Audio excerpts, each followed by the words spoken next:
Today we're diving into the fascinating world of medieval peasants, the often overlooked backbone of medieval society.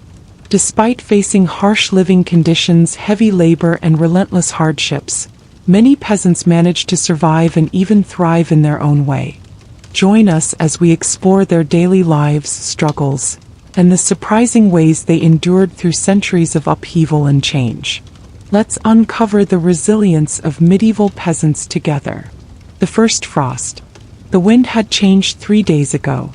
Old Matcha knew it before the clouds came. Her bones hurt in ways only age and winters could explain. The children had stopped running barefoot, and the sheep huddled closer to the stone wall for warmth. By the time the first frost glazed the edges of the barley stubble, the village of Elmswick had already begun the ancient rhythm of winter survival. No one in Elmswick feared snow. It was the silence that came with it. Silence meant hunger. Silence meant the death of the old and weak. Inside their thatched cottage, Roderick and his family gathered around the hearth. A fire of peat and willow crackled low, its smoke seeping through the thatch roof. The chimney, just a hole in the ceiling, did little to keep the room from smelling of damp earth and ash. But they were alive, and warm for now. Firewood and faith. By mid-October, the forest that bordered Elmswick was nearly stripped. The men had felled enough deadwood to last through December, if rationed. Every family had their own pile, carefully stacked near their homes and covered with thatch or hide to keep out the damp. The wood was more valuable than silver. It meant warmth, dry porridge, and sometimes even a trade for a chicken or cheese. But it was never enough. Roderick walked the edge of the woods with his eldest son, Alric, the boy's breath forming ghosts in the morning air. They searched for fallen branches and dry bark. Cutting live wood was forbidden, by the Baron and by tradition. The trees belonged to the Lord, and taking what grew from the earth without leave could mean a whipping. Or worse. Still, every villager knew the quiet spots where the reeve wouldn't look. Every family had secrets of survival passed down like prayers. That evening, as the wind picked up and the cottage shutters groaned, Roderick placed the gathered sticks into the hearth. "Slow burns," he told Alric. "Keep the fire long. You feed the fire too fast and the night'll eat us before dawn." Matches stirred a pot of barley gruel. There was no meat tonight. No milk either. But it was hot, and that was enough to still the children's complaints. In the corner, the family's only candle flickered beside a carved wooden cross. Faith and flame. Together they had seen the peasants through worse. A winter pact. The wind didn't sleep that night. It whispered through the cracks in the wooden door and whistled under the eaves like a warning. In the cottage, the fire shrank to a dull glow, coals tucked carefully beneath ash, preserving heat for the morning. That trick had come from Match's mother and from hers before that. 1,000 winters' wisdom passed mouth to mouth, never written, only remembered. Outside, the village of Elmswick had gone still. Dogs lay curled beneath carts. Hens huddled together in the coop, feathers fluffed for warmth. The frost settled heavy, painting the fields in silver. But the people, those who had not yet gone to sleep, were at the church. It was not a holy day nor a feast, but a vigil, a custom as old as the stones beneath the chapel floor.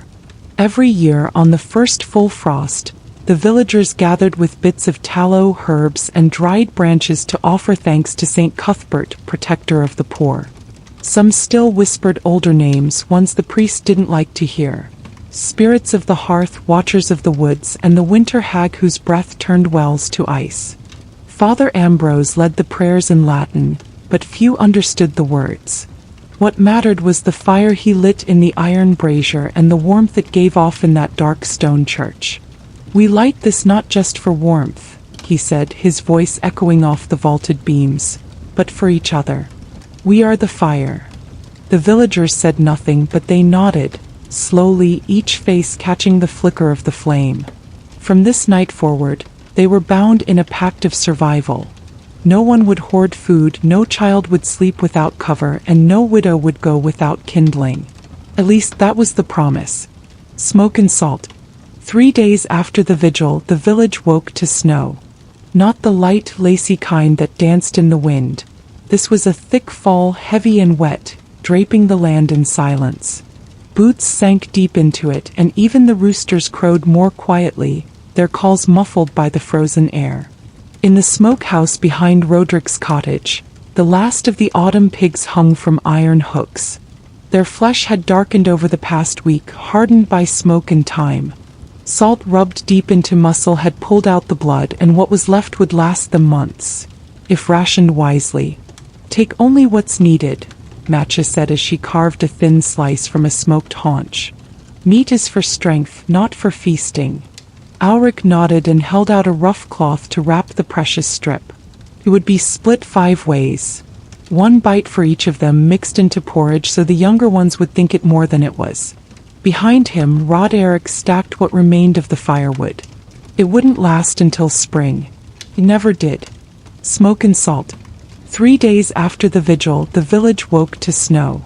Not the light, lacy kind that danced in the wind. This was a thick fall, heavy and wet, draping the land in silence. Boots sank deep into it, and even the roosters crowed more quietly, their calls muffled by the frozen air.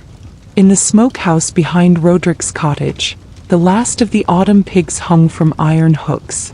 Their flesh had darkened over the past week, hardened by smoke and time. Salt rubbed deep into muscle had pulled out the blood, and what was left would last them months, if rationed wisely. "Take only what's needed," Matcha said as she carved a thin slice from a smoked haunch. "Meat is for strength, not for feasting." Ulrich nodded and held out a rough cloth to wrap the precious strip. It would be split 5 ways. 1 bite for each of them, mixed into porridge so the younger ones would think it more than it was. Behind him, Roderick stacked what remained of the firewood. It wouldn't last until spring. It never did. He cold that walks. That night the cold came sharper. Not just cold in the air, but something that seeped through the bones. The kind of chill that stole into the lungs and curled its fingers around the heart. Old Baron, who had seen 60 winters, said it was the cold that walks. A name given to nights when breath turned to ice even indoors and the wind felt like it had eyes. That kind of cold had taken children in their sleep, stilled babies in their cradles.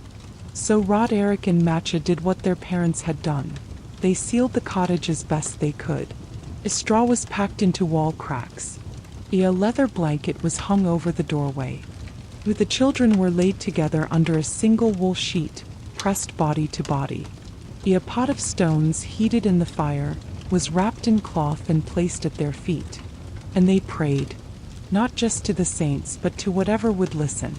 To the ash spirits, to the wind, to the bones buried beneath the fields. Because in winter, belief wasn't about piety, it was about desperation. The fever comes. The first cough came from the cottage of Widow Henna. No one noticed at first. Coughing was as common as mud this time of year. The bitter cold gnawed at lungs and left the old wheezing. But by the 3rd night her cough turned to hacking, and by dawn the children she took in, her 3 grandsons, had started to burn with fever. The villagers called it the wet fever, though no one could name its cause. Some said it was from sleeping too close to the damp floor. Others blamed it on spoiled meat, or that a curse had slipped into the village during the last frost. By the week's end, 2 other homes had taken ill. Matcha noticed it when the baker's wife failed to come to the vigil fire and when the miller's apprentice fainted near the chapel steps. They didn't speak of plague, not yet. The word was too heavy, too final. Instead, they boiled elder root and garlic in water. They burned dried sage on coals and prayed over doorposts. Father Ambrose offered blessings, walking from house to house with a sprig of yew dipped in holy water, his breath fogging in the chill.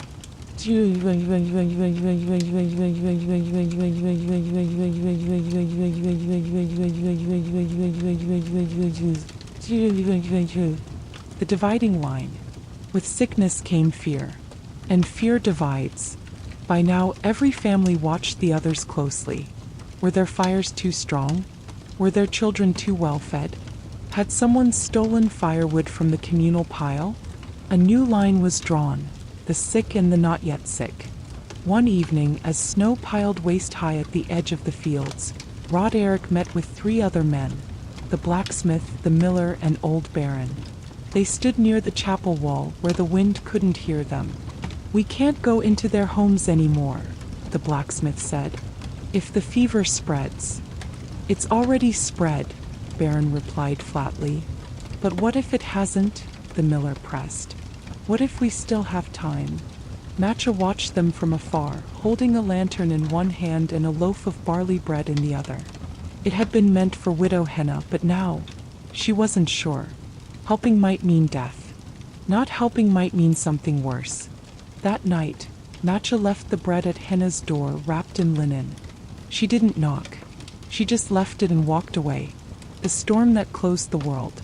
It began at dusk, not with snow but wind. A low moan that came through the valley like a warning. Trees bowed. Smoke twisted back down through chimneys. Even the dogs refused to leave their kennels. By nightfall it was no longer a storm. It was a wall, a roaring white blindness that swallowed the village whole. Elmswick disappeared. Every man and woman knew what that meant. No one would be coming. No carts from the next village. No monks with honey and dried pears. No message from the Lord's hall. The world beyond the fields had simply ceased.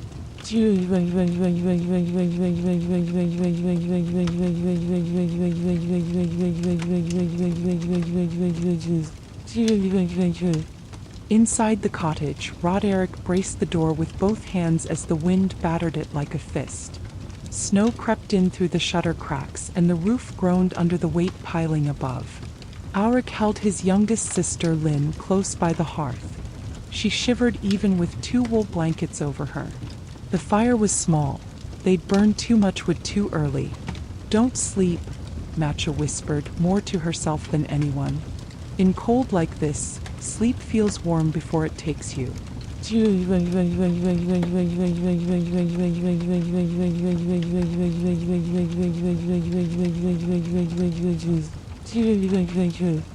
In the blacksmith's hut, a candle flickered beside the anvil. His wife had been coughing. He didn't say it aloud, but he feared the fever.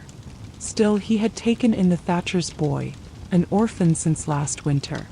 "We survived together," the blacksmith muttered. "Or not at all." In the church, Father Ambrose knelt alone before the altar, his robes stiff with frost. "Lord," he murmured, "if you test us, let us pass." But even in that holy place, the cold was unholy. The snow buried the sound. By morning, it was as if the world had been muffled. Even voices sounded smaller, swallowed by the snow. They had to dig their doors open. Literally.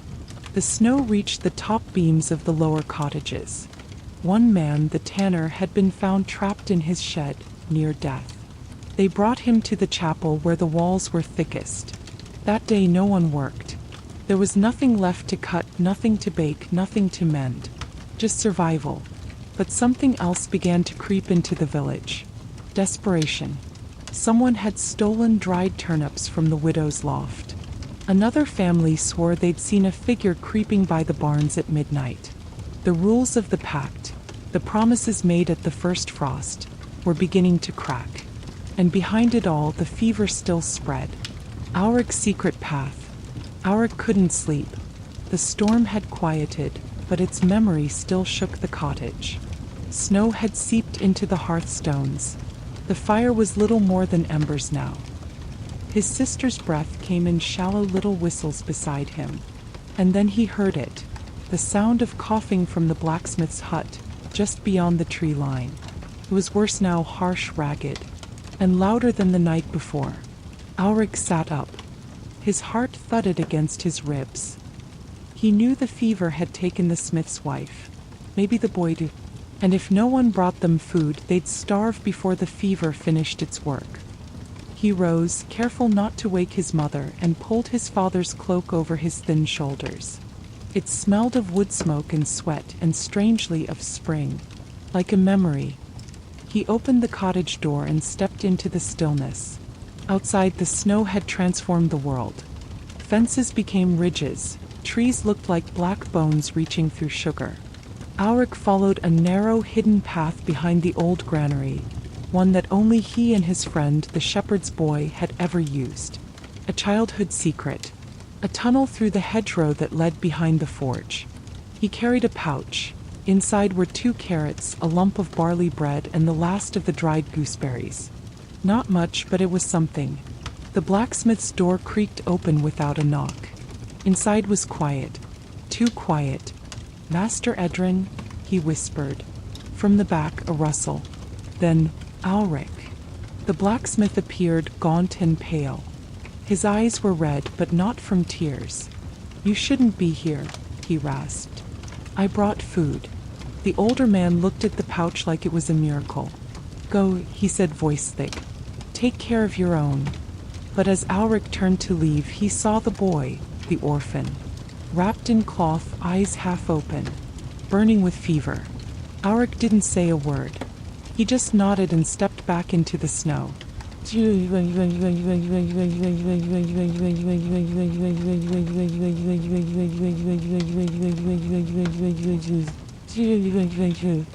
What the snow hid.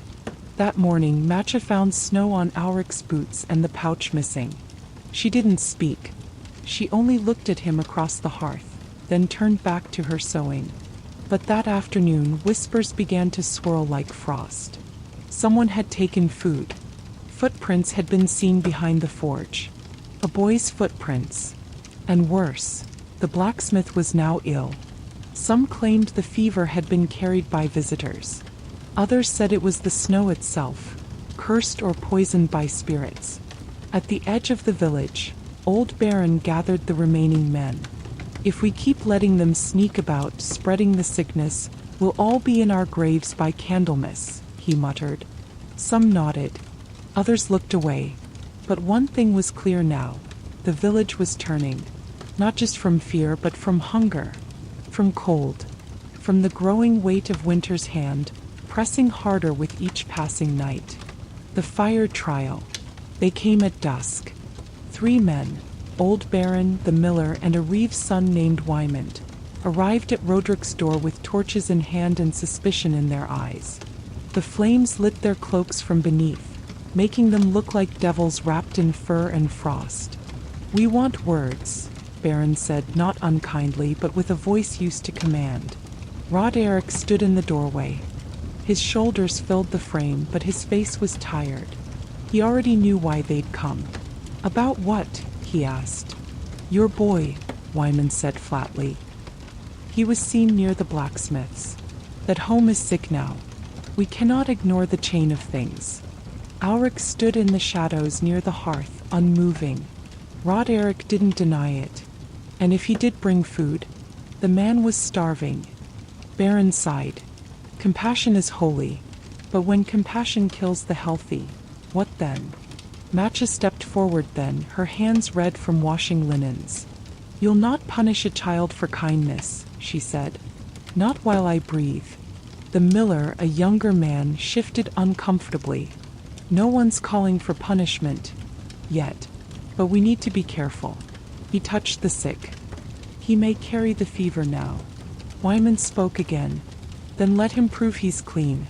The fire will know." A hush fell over the room. The fire trial was an old custom, half faith, half fear. A way to test guilt when truth was uncertain. The accused would press their hand close to flame.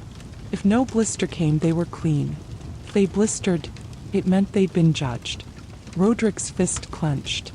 "You want to burn my son in midwinter over whispers?" Baron held up a hand. "Just the test. We've all done it before. Even I, when I was young." Match's eyes burned brighter than the torch. "Then light it now. I'll go first."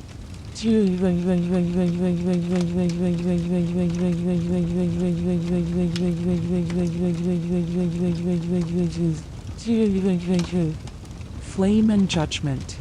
The villagers gathered that night near the chapel wall. Snow crunched under boots and breath rose like smoke from a battlefield. Ulrich stood before the crowd, cloak pulled tight, his father's hand on his shoulder. In the center, a fire pit had been dug. Dry wood smoked and hissed as the flames licked upward. Father Ambrose was there too. He looked sick at the sight of it all, but he said nothing. Baron stepped forward with a branch held in iron tongs. Its end glowed red. He raised it. "Place your palm above it," he told Alric, "but do not touch. The truth lies in what the fire takes." Alric looked to his mother. Matcha nodded once. "Be still. Think only of who you are." Alric stepped forward.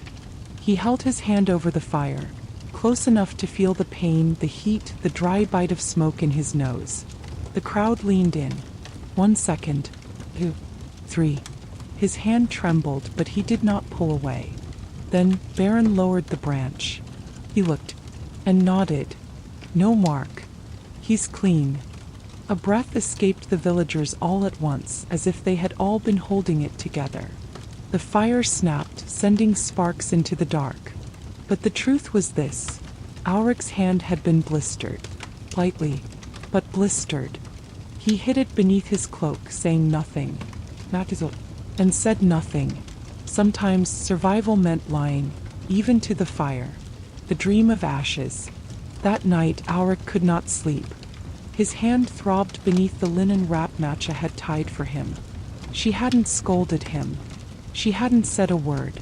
Only cleaned the wound and bound it tight with herbs, like she'd done for Rod Eric in the old days when he came back from hunting with bleeding hands and cracked feet. Outside the wind had gone still. That, more than anything, unsettled him. The wind was cruel, but it was honest. Silence in Elmswick always meant something worse. He dreamt of the fire again. But this time it wasn't the trial. It was the whole village ablaze. Cottages like candles, thatch roofs vanishing into smoke, people running without sound. He stood in the snow watching it burn. Only he was untouched. He held out his hand and the blister was gone. In its place was ash. When he awoke, the inside of the cottage was colder than ever. The fire had gone out in the night. Not by mistake, but by some force, as though snuffed by unseen fingers. And outside the dogs were howling. The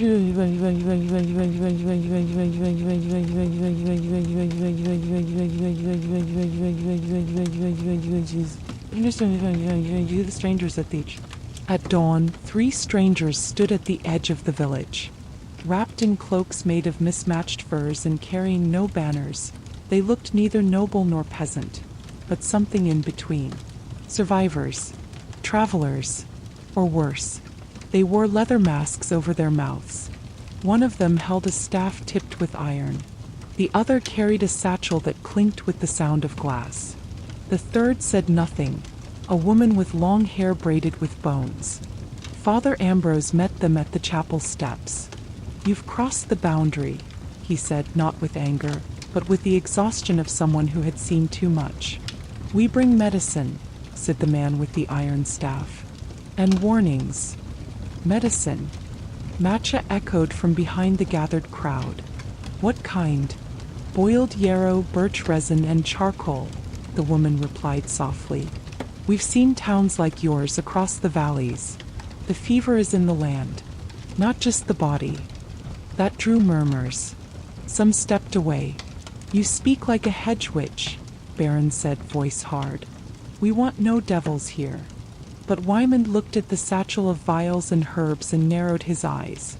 "We want answers more than anything. If they've seen others like us, they may know what comes next." Rod Eric stepped forward. "Let them speak.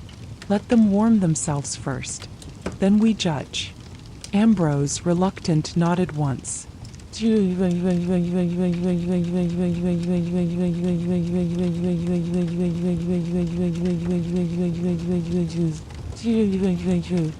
That night, the strangers were given space in the barn near the hay with 2 guards posted outside. But before sleep, the bone-braided woman whispered a warning to Matcha as she passed. "The fever feeds on fear. The more you bind yourself to fire and walls, the deeper it sinks. It walks with silence, with shame." Matcha stared at her for a long time, because she already knew that. She had seen it in her son's eyes, and in the way he flinched when she touched the bandage. What the strangers knew, The barn smelled of old straw, damp wool, and something unfamiliar. A sharp, bitter scent, like crushed roots soaked in vinegar. The villagers came in twos and threes throughout the day, bringing questions, fear, and quiet desperation. The strangers answered little, but what they said and didn't say changed everything.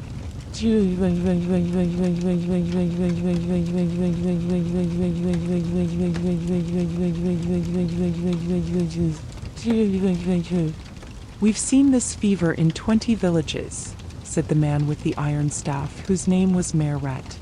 "It follows the frost, comes early, leaves late. It kills not just with sickness, but by making people turn on each other. The cold is its mouth," added the woman Isla, her voice low. "Fear is the tongue. Fire feeds it. Walls feed it. Secrets feed it most." Father Ambrose scoffed. "Plagues do not speak, nor have mouths." Isla turned to him slowly. "Then why does it choose the poorest first? Why does it skip those with silver rings and wool cloaks?" No one answered.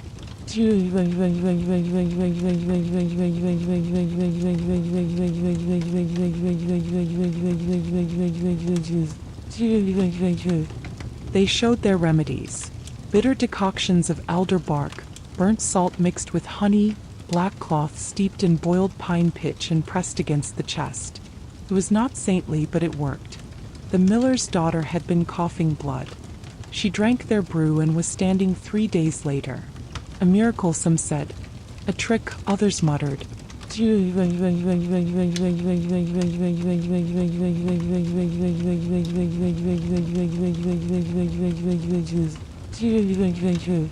A line in the snow. That week Elmswick split. Half the village now trusted the strangers. They brought herbs, spoke plainly, and asked for nothing in return. Matcha began helping them, drying roots and boiling cloth. She taught Isla the local names for plants. They spoke in the old tongue sometimes, the one before the church came. The other half stood behind Father Ambrose and Baron. "Faith must not yield to superstition," the priest warned. "They sow distrust. They speak like witches. Fire purifies, not herbs." Tensions flared when a child died, not from fever but from smoke. A cottage caught fire when the family overfed their hearth trying to stay warm through the night. The child had been locked inside. That night, someone smeared ash on the chapel door. That night, someone else took the blacksmith's food.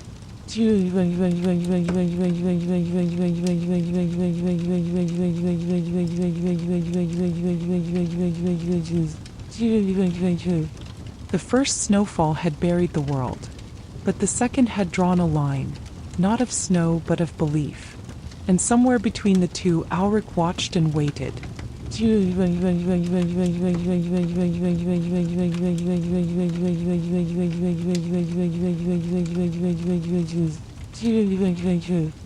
Ulrich's choice. His blister had healed, or so it seemed. But sometimes at night he felt heat pulse in his palm, as if the fire had left something behind. Not a wound, but a mark. The strangers noticed. "You've seen the fever's dream," Isla said one morning without turning. "The ash, the silence." Ulrich nodded slowly. "It comes to those on the edge," she whispered. "Neither sick nor whole. Neither child nor man." "Why me?" "Because you stepped outside the circle," she said. "You gave food when others hoarded. You lied to protect. You burned and stayed." She placed a dried root in his hand. "When the village turns on itself, go east. Through the woods. There is a grove with a spring. Burn this root there. The fever listens."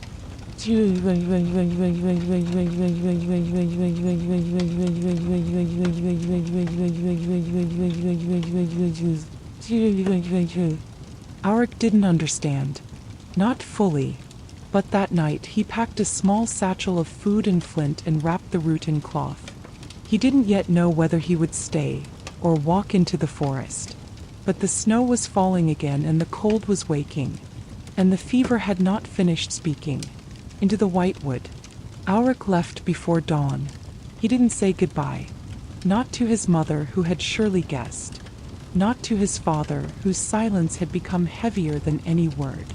And not to Lynn, who would have begged him not to go, or worse, to go with him. The forest to the east was deeper than memory and older than the chapel stones. No one went there in winter. Not even the hunters. Too easy to vanish. Too many things with teeth. But the fever had grown bold. It had claimed another by nightfall. The Reeves' son Wyman. His cough had come sudden and his breath stopped by morning. That was proof enough for Alric. The village would not hold. Not against this. Not against itself. He followed deer paths and dry stream beds until the village was gone. The trees closed in, tall and skeletal, their limbs heavy with snow. And still the root Isla had given him stayed warm in his palm. The grove of echoes. By midday the world was white and silent, too silent. No bird call. No trickling stream. Only the whisper of wind dragging across snow. Alric nearly turned back when he saw it. A stone circle half buried beneath frost, hidden beneath an ancient pine. In the center, a spring steamed faintly in the cold, its surface dark and mirror smooth. It was exactly as Isla had said. He knelt beside it and unwrapped the root, blackened, twisted, knotted like a fist. With shaking fingers, he lit a small fire of pine twigs, just enough to burn the root to ash. As the smoke curled upward, he whispered what Isla had taught him. By heat, by hunger. By root, by breath. Take back the fever. Take back the death. The flames danced strangely, not upward but toward the water. Then the smoke stopped rising. It bent, curled, and fell into the spring. And the spring whispered back. Not with words, but with memories. He saw flashes, not of his life, but of others. Villages burning, children coughing, a mother pressing her cheek to her dying son's hand, a traveler coughing blood into his sleeve, a monk burying a satchel deep beneath a stone floor, a fire, always fire, burning clean and bright but leaving nothing behind. And finally, the face of Isla, younger, dressed in gray robes of a nun, standing beside a mass grave. Then silence. The spring stilled. The root was gone, and Alric wept, not from fear but from knowing. The fever was not a curse, not a punishment. It was a memory of fire, passed from soul to soul, village to village. A hunger that fed on fear because it had once been born from it.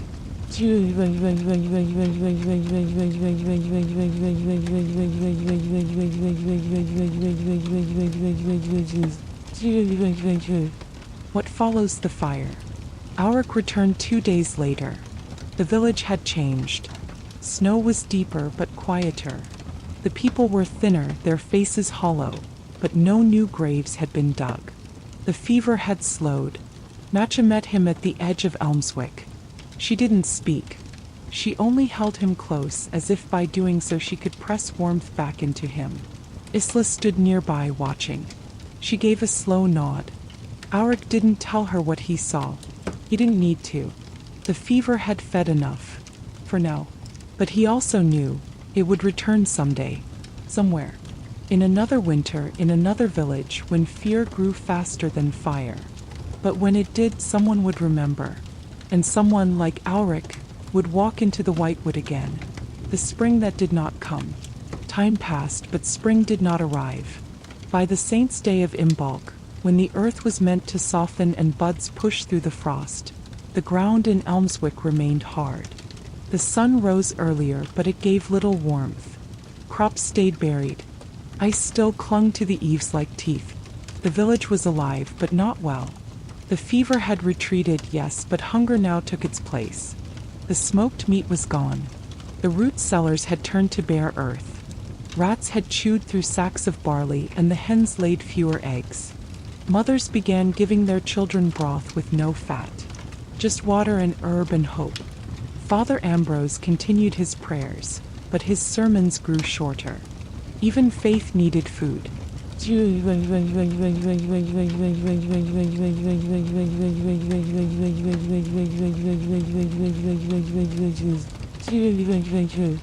Seeds and salt. Matcha, as always, was practical. While others feared and waited, she began preparing the soil anyway. She borrowed a spade from the miller who had little strength left to use it.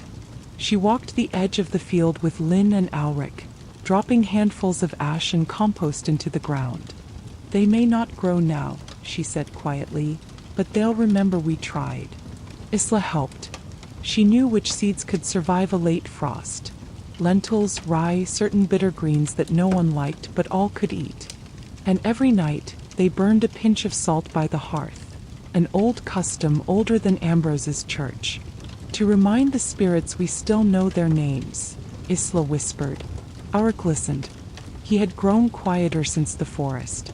Not afraid but changed. He no longer dreamed of fire. He dreamed of roots pushing through dark soil, curling around bones, splitting stone.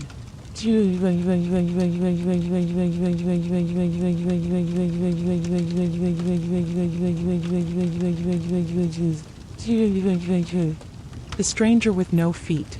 On the first day of thaw, a rider came, or rather a figure on horseback, alone, cloaked in black, face wrapped in linen. He did not dismount. He carried no banner, but on his saddle hung a sealed scroll and a satchel marked with the sigil of the Lord of Windmere, the local baron. The village gathered slowly. No one approached. The rider said nothing. Then Ambrose stepped forward, arms crossed. The rider held out the scroll. The priest took it, opened the wax seal, and read in silence. When he finished, he turned to the villagers. "The fever has taken Windmere," he said. "Their castle has closed its gates. No tribute will be collected this year. No soldiers. No relief. We are alone." No one cheered. No one wept, because they already knew. As the rider turned to leave, Alric saw his stirrups hanging empty, untouched. And as the horse turned, its hooves left no mark in the softening earth. He never told anyone. Some things are better left unspoken.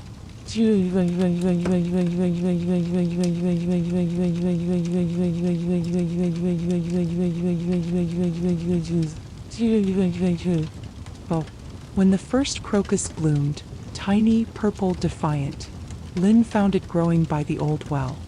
She screamed with joy and ran to fetch Matcha, who knelt beside it as if it were a holy relic. By then, seeds had begun to stir. The ash in the soil gave them strange strength.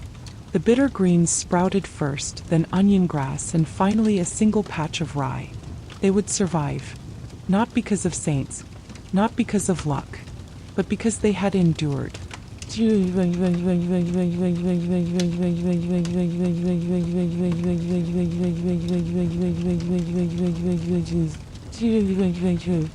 Epilogue.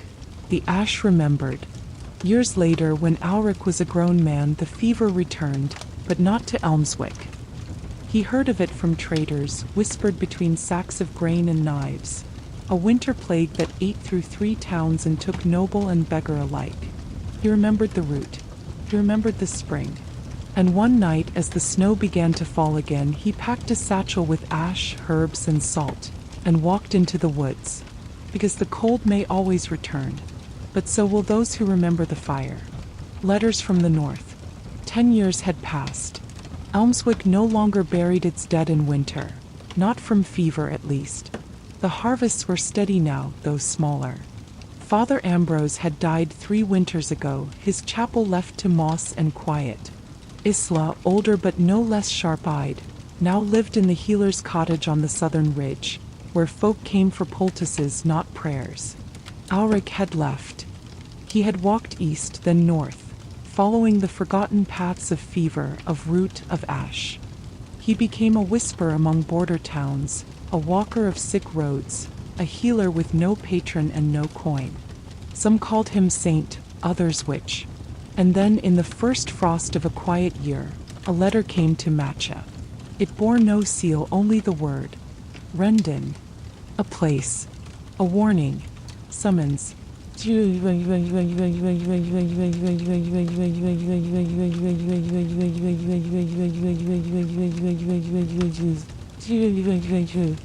The village with no fires.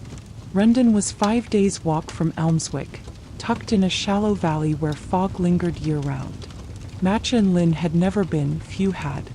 But when the messenger came a second time, he brought with him a branch of yew, scorched at the tip. Isla paled when she saw it. "It started again," she murmured. Matcha didn't ask what. Instead, she packed salt, seeds, dried elder root, 3 cloth charms, and a flint knife. She left Lin in charge of the house and began the walk. She found Ulrich on the 3rd day. He was thinner, older, his eyes darker, like something had followed him since the forest years ago and never quite let go. He said only, "Rendon has no fires." She asked, "What do they have?" He answered, "Dreams, the kind that whisper even after waking." Ash beneath the bed.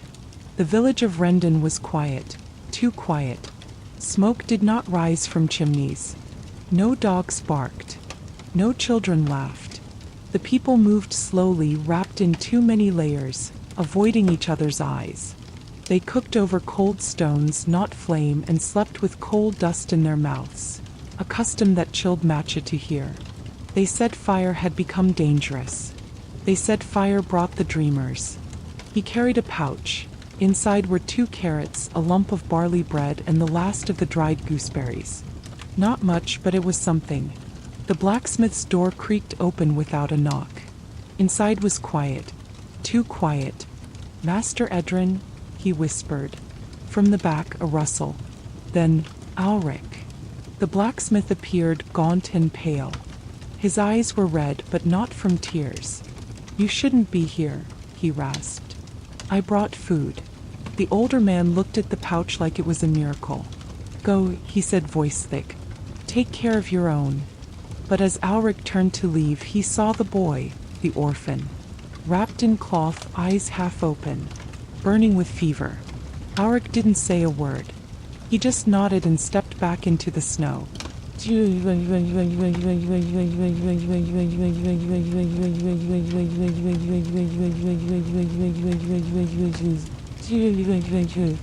What the snow hid. That morning, Matcha found snow on Ulrich's boots and the pouch missing. She didn't speak. She only looked at him across the hearth, then turned back to her sewing. But that afternoon, whispers began to swirl like frost. Someone had taken food. Footprints had been seen behind the forge. A boy's footprints. And worse, the blacksmith was now ill.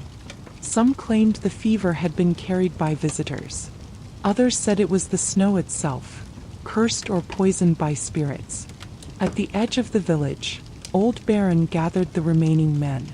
"If we keep letting them sneak about, spreading the sickness, we'll all be in our graves by Candlemas," he muttered. Some nodded. Others looked away. But one thing was clear now. The village was turning. Not just from fear, but from hunger. From cold. From the growing weight of winter's hand, pressing harder with each passing night. The fire trial. They came at dusk. 3 men, old Baron, the miller, and a Reeve's son named Wymond, arrived at Roderick's door with torches in hand and suspicion in their eyes.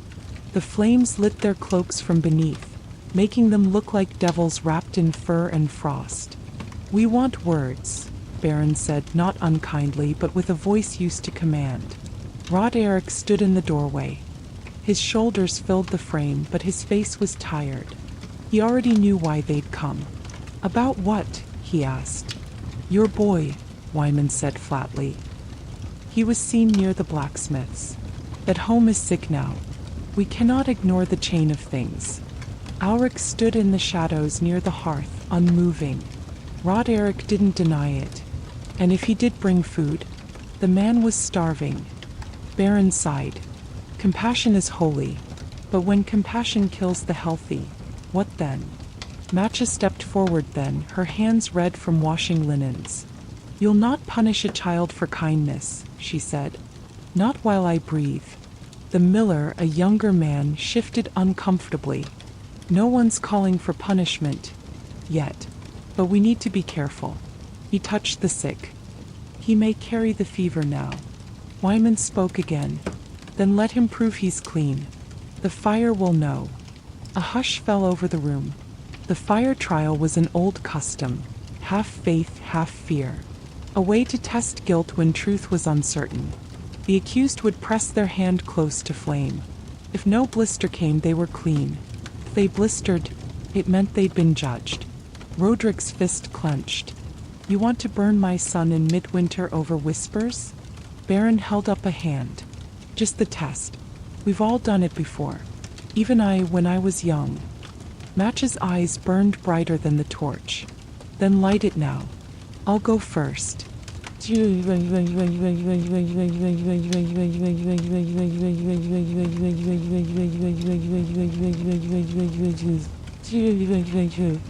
Flame and judgment. The villagers gathered that night near the chapel wall.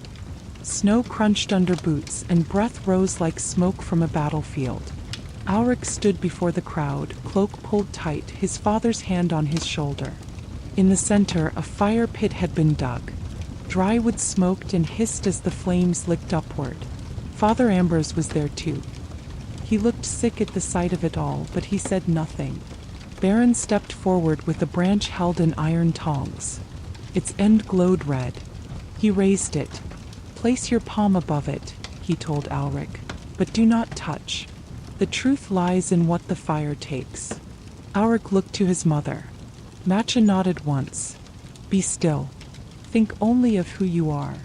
Ulrich stepped forward. He held his hand over the fire, close enough to feel the pain, the heat, the dry bite of smoke in his nose. The crowd leaned in. 1 second.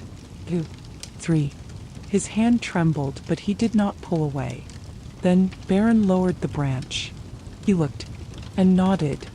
No mark. He's clean. A breath escaped the villagers all at once, as if they had all been holding it together. The fire snapped, sending sparks into the dark. But the truth was this. Ulrich's hand had been blistered. Lightly, but blistered. He hid it beneath his cloak, saying nothing. And said nothing.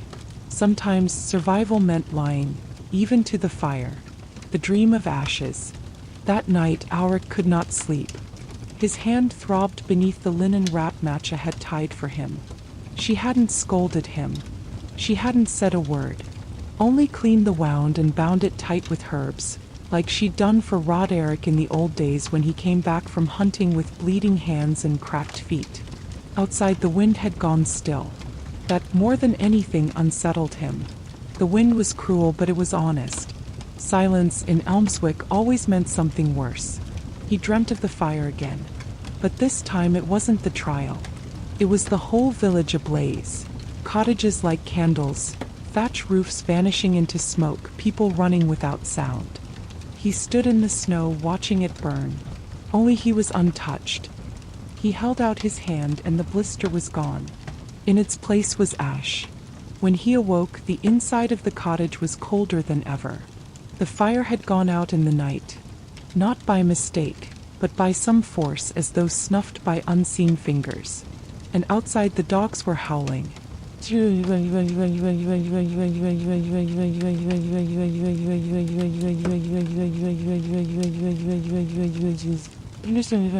You, the strangers at the beach. At dawn, 3 strangers stood at the edge of the village.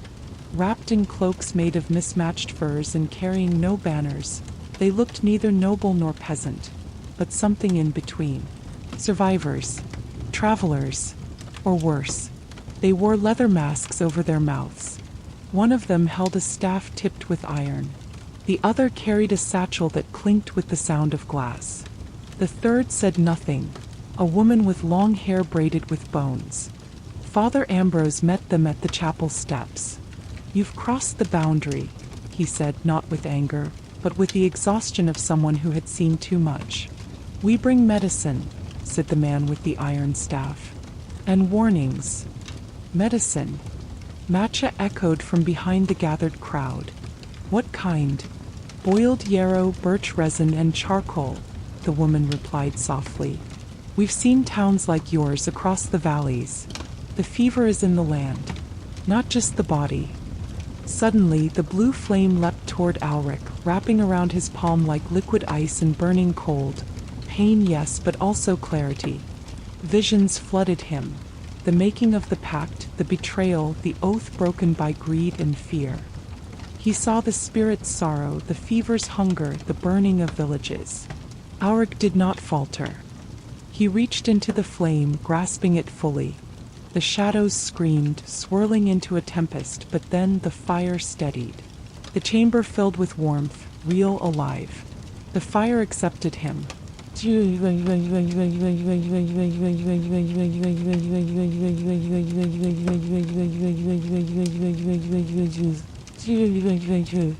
The flame returned. Auric stepped back, his palm glowing faintly blue, the pain fading into a steady heat. "The fire is yours," the voice said softer now. "Carry it wisely. Heal the bond." Matcha knelt and prepared a small brazier, carefully transferring the fire to burning herbs and roots she carried. Outside, the forest seemed to breathe again. The frost softened, the shadows lifted. The journey back to Rendon was lighter, but the work had only begun. The fever would not vanish overnight. But now there was hope. The village divided. When Auric, Matcha, and the others returned to Rendon, the blue fire burning gently in the brazier, silence met them. Some villagers fell to their knees in awe. Others turned away in fear. Eldrick stood at the center of the square, expression unreadable. Behind him, a dozen villagers, many older, weary, with eyes dulled by loss, stood holding stones, axes, and fear. "You brought it back," Eldrick said, his voice cracked and low. "The fire." Auric stepped forward, lifting the brazier. "Not fire to destroy, fire to restore. The oath was broken, this mends it." But a woman stepped forward, eyes wild. "It will call them back. The whispers, the shadows. My son still talks in dreams, he saw fire in the sky." Another spat. "No flame has touched our homes for a year and no one else has died. Why risk it now?" Matcha raised her hand. "Because you are not alive. You are surviving. Hiding. You've let fear become your ruler." The fire flickered, casting long shadows across the snow. Then a voice from the back, soft, trembling. "Let it burn." It was Ira's grandmother, old and nearly blind, stepping forward with tears in her eyes. "My brother died of the fever. So did my son. I don't want more death. But I remember what it was like when we were warm. When we could sing. When we could hope." The crowd wavered. And then Eldrick stepped aside.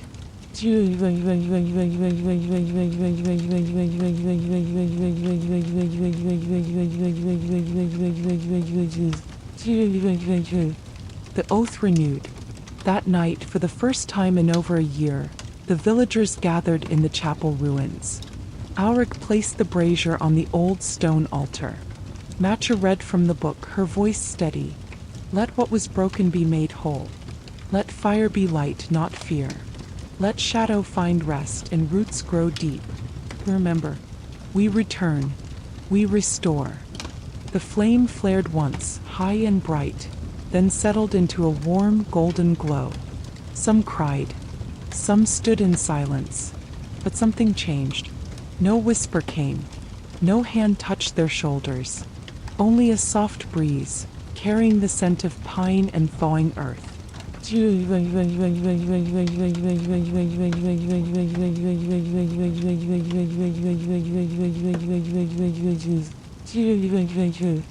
A new kind of winter.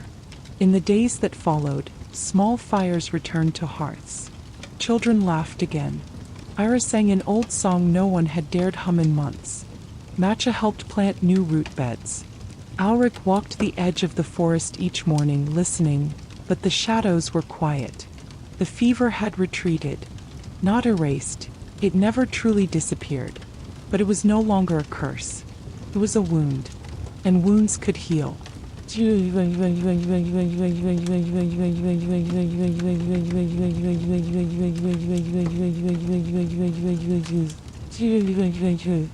Epilogue. Flame Bearer. Years later, travelers in the northern lands spoke of a cloaked figure who came to villages struck by strange illness and silence. He carried a brazier with blue flame, walked with a staff of twisted pine, and bore a mark on his palm, a scar that glowed faintly when the wind blew cold. They called him different names: Ash Walker, Oathkeeper, Feverbreaker. But all knew what he brought. Not fire to fear, fire to remember, fire to heal. The voice beneath the chapel. 20 years have passed. The fever has not returned, not in Rendon, nor in Elmswick, nor in the other hamlets of the northern reaches. The winters are cold but bearable. Firelight fills homes again. The land breathes easier. But something old is waking. Beneath the ruined chapel of Elmswick, stones long left to moss and prayer have begun to shift. Each time the bell tolls in the new village square, a faint hollow note echoes below, as though something answers from beneath. And on the eve of the midwinter festival, a boy disappears. His name is Willen. Son of Lynn, now a mother and baker, his laughter was the loudest in the square. His boots were found near the chapel's edge. His torch burned out, but no tracks in the snow. Only a faint scent of ash and an echoing sound, like breathing beneath stone.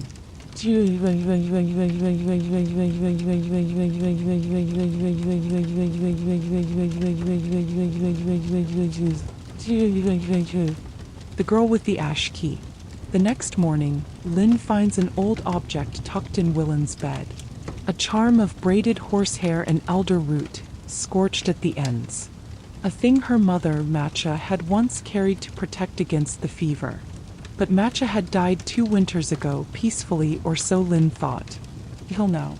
Because written on the back of the charm in her mother's hand were 4 words. It never truly ends. Lynn takes the charm to the village elders, but none have answers.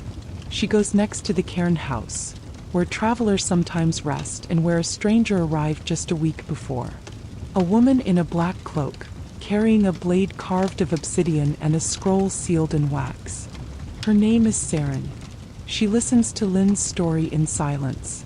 Then she says, the fever was a wound, but not the deepest one.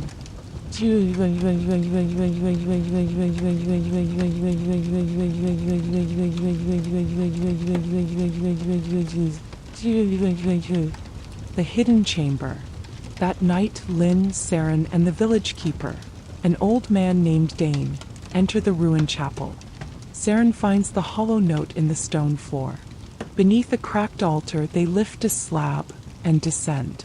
What they find below is not just a crypt. It's a library carved deep into the rock. Scrolls, tomes, charms, and a single great door sealed with blue wax and old fire sigils.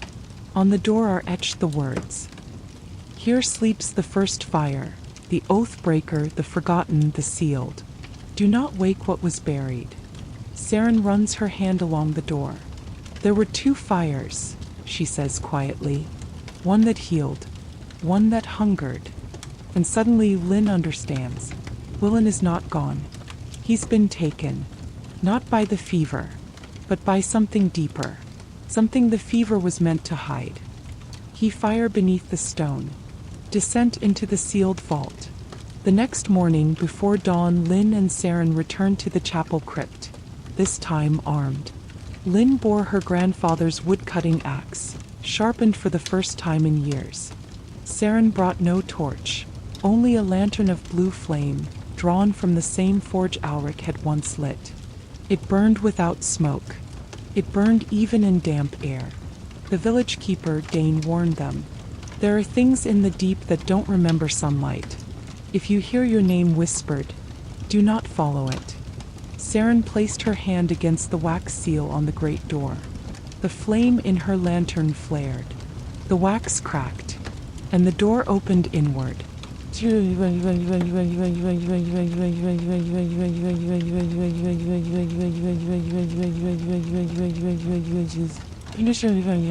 The Oathbreaker's tomb.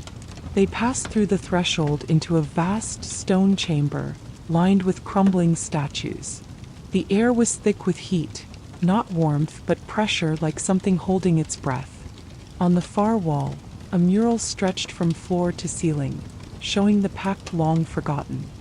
With the first fire, gifted to mankind by a spirit clothed in ash. The oath, sworn in blood and salt, that man would guard the flame, never bend it to war or greed. At the breaking, when a king demanded the flame be bound to his armies. Or the banishment, where the spirit, betrayed and burned, became the fever. Not a curse, but a recoil. Lynn stood frozen. They lied to us. Saren nodded. The fever was never punishment. It was grief. And the grief has a name. On a central pedestal lay a small, scorched bundle, a child's cloak. Willens.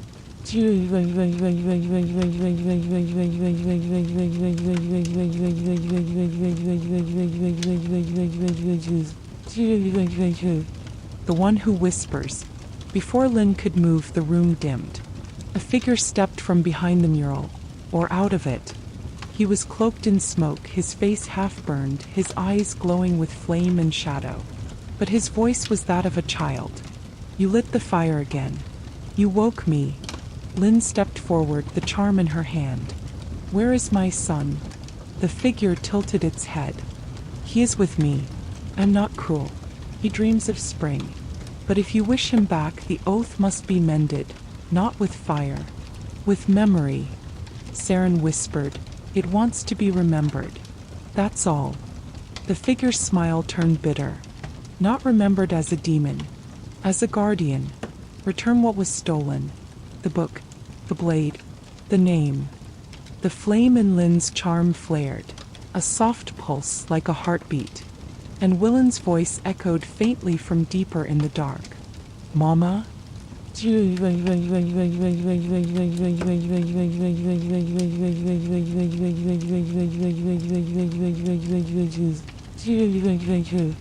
Three things lost. Saren turned to Lynn. The book, she said, is the chronicle of roots, Match's last record, hidden after her death. The blade, Lynn said, remembering, was buried with Alric, in the white wood. And the name, Saren said quietly, was burned from the records, when the first fire was erased from the church's songs. Three things, three paths, three pieces of the truth that must be reclaimed, or Willen would remain in the dark. Forever. The fire beneath the stone. Three threads begin. The crypt closed behind them with a deep groan, sealing in the heat and the whispering voice. Willen's cloak now lay bundled in Lynn's arms, warm but empty. Her son was alive, but not free. The Oathbreaker had given them a task. Not vengeance, not worship, restoration. Return what was stolen, or the fever will wake again, not in fire but in silence. The three relics lay in different corners of memory and myth.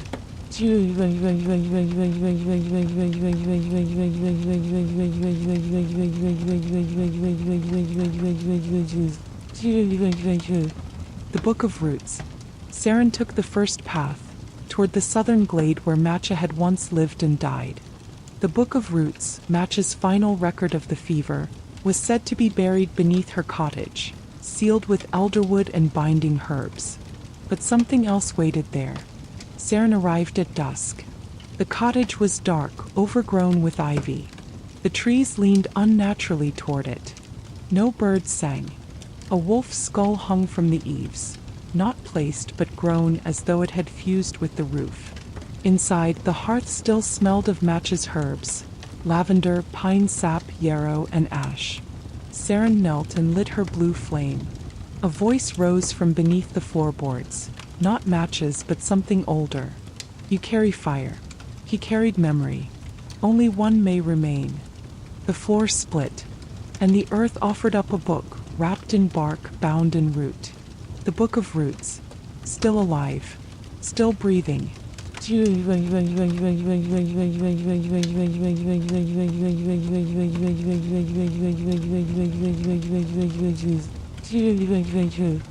The blade beneath the tree. Meanwhile, Lynn took the second path, to the white wood, where Alric had been buried beneath the tree he planted himself decades ago. The air there was colder. She walked alone. Snow fell in dry, quiet flakes. No birds. No wind. At the base of the old pine she saw his grave, marked not by stone, but but by the twisted root of the tree itself, curling in the shape of a spiral. She knelt and cleared the snow. Her fingers bled from the cold. Then she whispered, "Auric, if you remember us, help me." The ground split with a quiet sigh, and from beneath the root, a long dagger rose, the blade made of black steel carved with fire marks. Auric's last gift. She took it, and the root closed behind her. The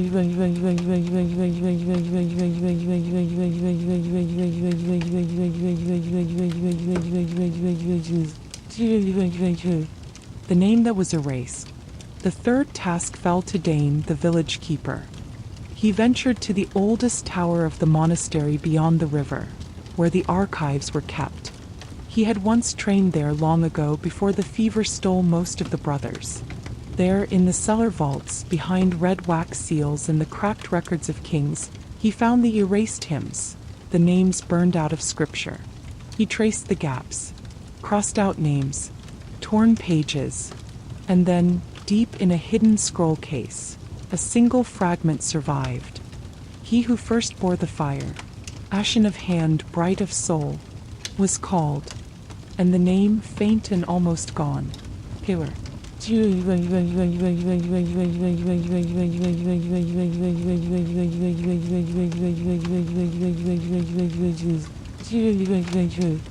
The threshold again. They gathered again before the sealed vault. Zern, Lynn, Dane.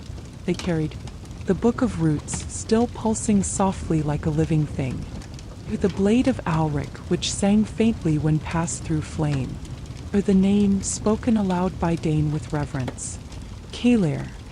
The vault answered, a low hum, then silence, and the stone door slowly opened, revealing a path that led down, deeper than before, where even fire bent sideways and time itself frayed. Saren looked to Lynn. We're not just saving your son. We're saving the memory of what fire was meant to be. Kalir's awakening. The passage spiraled down, carved in a style older than any known kingdom, not chiseled but grown as if stone itself had once moved like wax under great heat. Saren's blue flame dimmed the deeper they went, its light consumed by something unseen. Even the air seemed heavier, thick with unshed words and sleeping sorrow. At last the path ended. Before them stood a chamber unlike any they had seen, round, lined with blackened roots and stone carvings of a face repeated over and over, kind, angular, flame-eyed, weeping. In the center was a stone table, and on it lay a man, or what had once been a man. His body was part ember, part ash, part flesh. His chest rose slowly as if each breath was drawn through centuries. His eyes were shut, but his lips were moving, whispering, "I kept it, kept the warmth, and they burned me for it." Lynn stepped forward, holding her son's cloak. "Kalir," she said, "wake. Your name is remembered." The chamber trembled. His eyes opened, golden, infinite.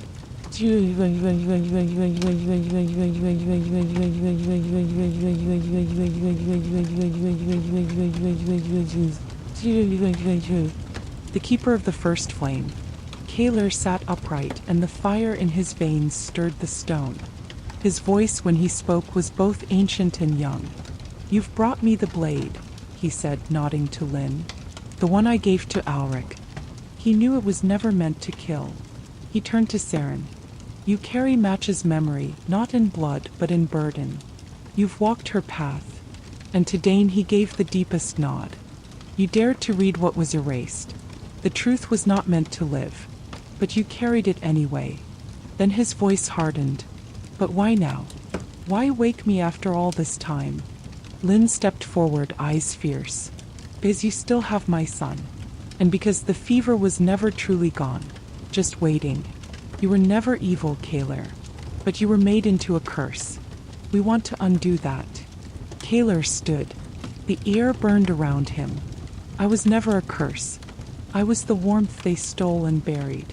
He raised a hand, and in the shadows beyond the chamber, Willen stepped forward. Eyes closed, breathing, unharmed, but not quite awake.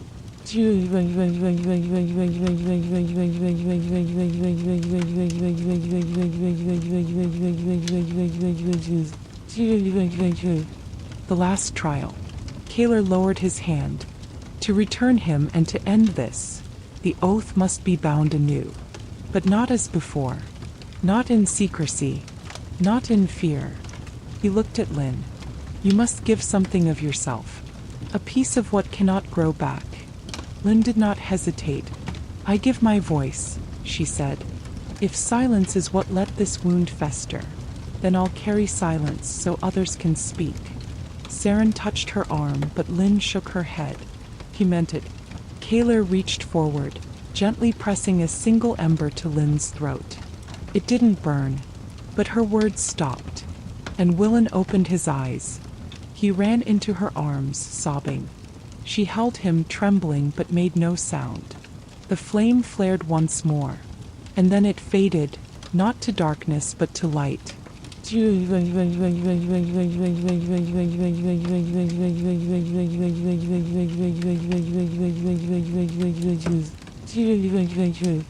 Epilogue. The Song Without Words. Years passed. Rendon, Elmswick, the southern glades, all began to sing again. Not in fear of fire, but in praise of its warmth. Children learned the story of Kaler, no longer as demon but as the first keeper. A spirit of balance, not wrath. Lynn never spoke again, but she became the first listener. A woman who traveled between villages, hearing every story, every grief, and recording it with ink and symbol in great woven books.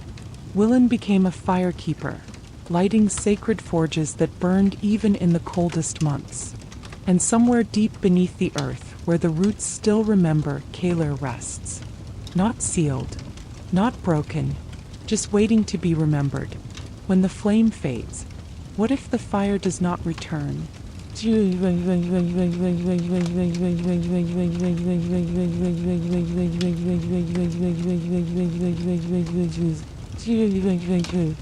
Prologue. A world without fire. 50 years have passed. The memory of the fever has become legend. The name Kaler is taught in village halls, sung in harvest songs, etched into the stone of the firekeeper shrines that dot the northern and eastern roads. For a time warmth reigned, but now the flame is fading, not gone, but refusing to burn. In the far west, in the mountain city of Tharn, great forges go cold. In Rendon, the sacred fire flickers for hours instead of days. The blue flame in Elmswick, the very gift drawn from Kaler's slumber, dims to a pale, icy light. Children begin to shiver in their sleep. No fever, no shadows, but something worse. Emptiness. A hollow cold without spirit or memory, as if the fire itself has turned away.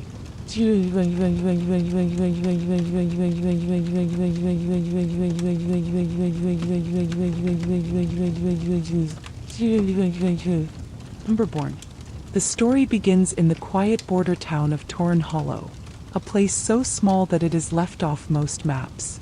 One morning, the villagers wake to smoke rising from the nearby ridge, but not the choking black of wildfire. A gentle amber-colored smoke, glowing faintly in the early light. Drawn to it is a girl named Ryan, 17, flame-haired and strange. Ryan was born during the last full festival of flame. On the day she was born, the central forge in Rendon flared higher than it had in 20 years. But ever since, fire has dwindled. She touches flames and feels nothing. Not warmth, not pain, only the whisper of something lost. That morning, drawn to the amber smoke, Ryan finds a figure crouched in the ashes. A boy no older than 12. Eyes closed, hands blackened, and on his chest, a glowing symbol not of Kaler, but of something older. When he wakes, he says only 2 words. It's coming.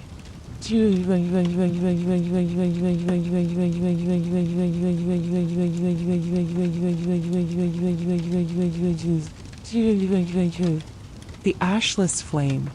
Word spreads quickly. The boy is taken to the town healer, who finds no wound, no mark of cold or heat. And yet, the boy smokes constantly as if smoldering inside. Ryan stays close to him. He says his name is Elon, and that he doesn't know how long he's been asleep. Only that he dreamed of a tower of stone and a woman of silence. Ryan blinks. She has heard the story of Lynn the listener, who gave her voice to restore Kaler. But that was 2 generations ago. The elders call for a flame warden, someone trained in the old rites. But no one comes, because across the land forges are falling. Fire is not only fading, it is fleeing.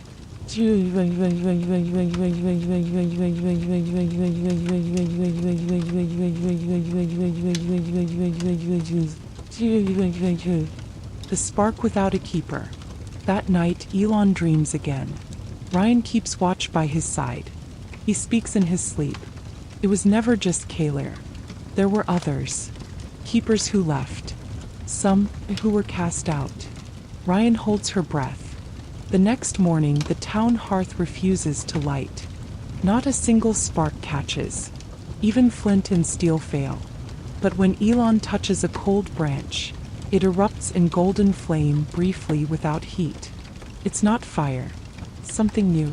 Ryan makes a decision. We'll go east, she says. To the ruins at Elmswick. They'll know what this is. Elon hesitates, then whispers, they won't like what we bring. The cold that watches. The road from Torrin Hollow to Elmswick is little more than a winding path of cracked stone and frostbitten moss. Once, firekeepers traveled it each year, blessing the land. Now it is overgrown and quiet. Ryan walks ahead, her breath fogging in the chill. Elon follows closely, silent, his arms wrapped in a borrowed wool cloak. But even bundled, he does not shiver. Instead, it's Ryan who feels watched, not by a person but by the absence of something. Not presence, not shadow, but something waiting to be noticed. That night they sleep under a pine tree. Elon dreams again. He mumbles in a language she does not understand, but his breath freezes on the air as he speaks. When Ryan wakes, she finds tiny white crystals on the grass around them, not frost. Salt.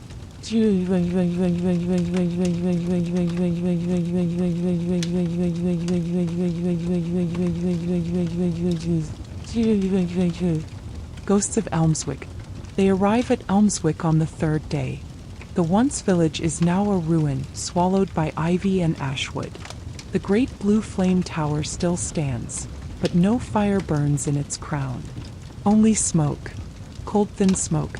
They find the shrine to Lynn the listener, carved into the base of the old forge. Her likeness, eyes closed, hand outstretched. Beneath it, someone has recently scrawled a warning. The listeners are gone. The forge is silent. Do not knock. Ryan frowns. What does that mean? Elon doesn't answer. He's staring at the forge entrance, trembling not in fear, in recognition.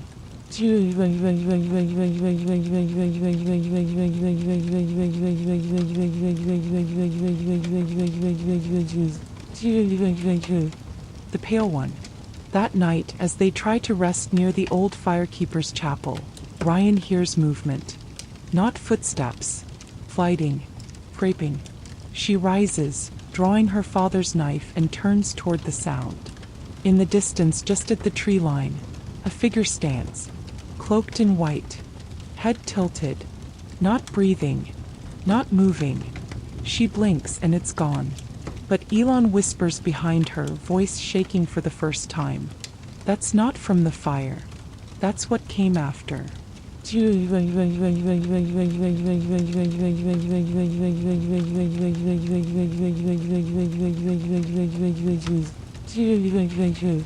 The Black Ember.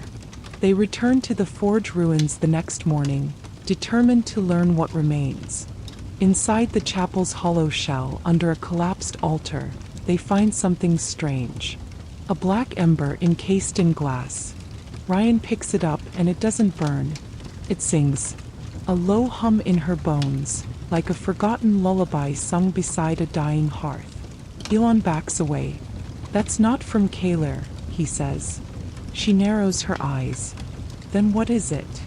He doesn't answer, because behind them in the doorway the white-cloaked figure has returned. And this time it speaks. You carry stolen flame. Give it back, or the sky will forget warmth forever. The Pale One's warning. The white-cloaked figure stood still at the forge's ruined threshold, its voice echoing like cold wind through hollowed wood. You carry stolen flame. Give it back, or all fire will sleep forever. Ryan held the black ember tighter. I don't even know what this is.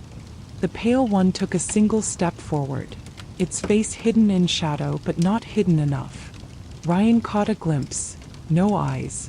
Just ash-cracked skin as if burned and frozen at once. That is not fire, it said. It is remnant. A shard of what we sealed when Kaler was born. And what you wake now has no name. No limit. Elon stepped forward. Kaler wasn't the only one, was he? Silence. Then a whisper. No. Kaler was the light they chose. But we were the ones they buried. Then the Pale One vanished.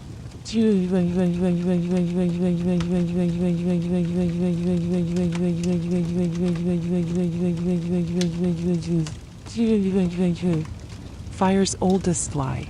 Afterward they dared to speak. Elon told her of dreams he had since childhood. Dreams of a tower made of ice, where embers flickered in cages and names were spoken backwards, sealed in salt. He told her the ember Ryan carried wasn't a curse, but a seed. Not a memory of fire, he said. A question. What if fire doesn't warm to protect, but to consume? What if that was its original form? Ryan felt the ember grow heavier in her palm. It pulsed now, dark red like a dying star.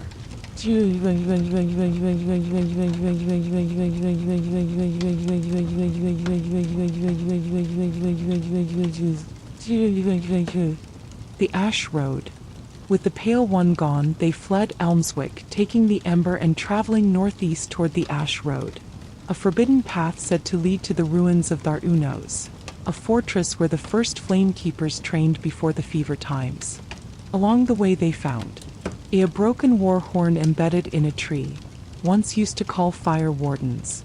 A book of mirror script, where words had no flame. A girl named Isra who'd been living in the wilds, claiming she could hear the fire weep at night. Isra joined them, not because she trusted them, but because she recognized the black ember. My brother carried one, she said, before his skin turned to smoke, before he burned away without a spark.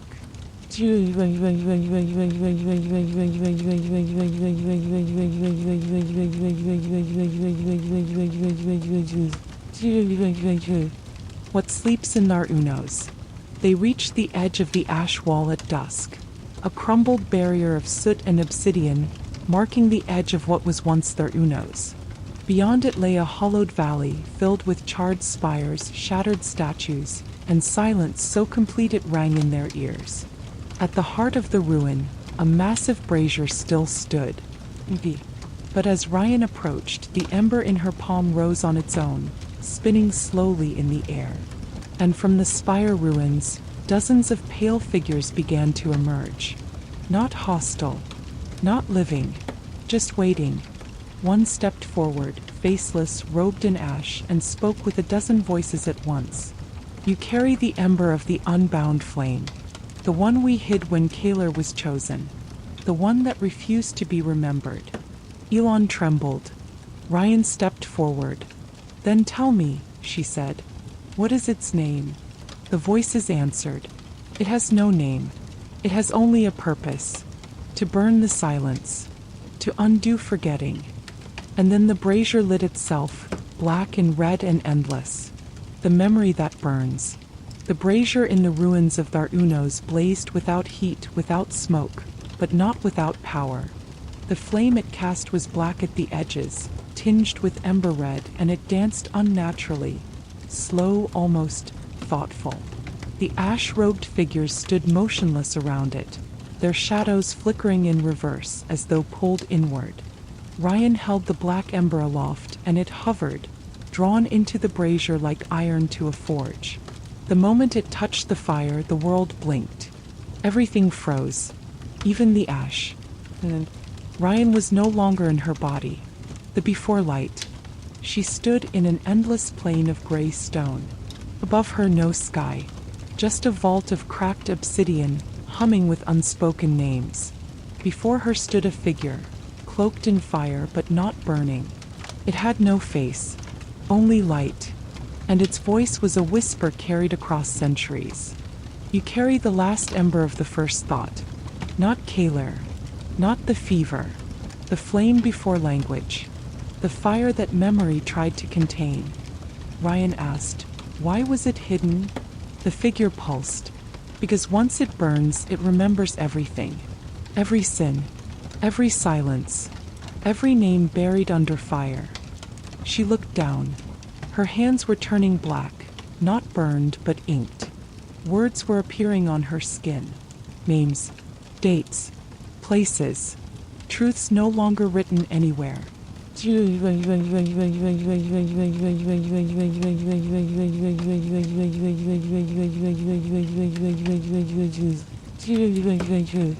The memory guard. Back in the real world, Isra and Elon watched in horror as Ryan stood frozen, eyes wide, her skin covered in glowing red script. Then the brazier screamed. Not a sound, a feeling, a pressure, a grief older than any of them had words for. The ash-robed figures dropped to their knees, and from the far side of the ruin, armored figures emerged, cloaked in pale metal, their armor etched with inverted flame. One of them raised a hand. Put the ember down, she ordered. Now. Isra stepped between them. Who are you? The woman pulled off her helm. She was old, face scarred, eyes like iron. We are the memory guard. We protect the world from truths too heavy to carry. That ember is not fire. It's a wound, and if it spreads, history itself will burn. Elon shook his head. No, it's the only way to heal it. The memory guard raised their blades. Not if remembering destroys everything else.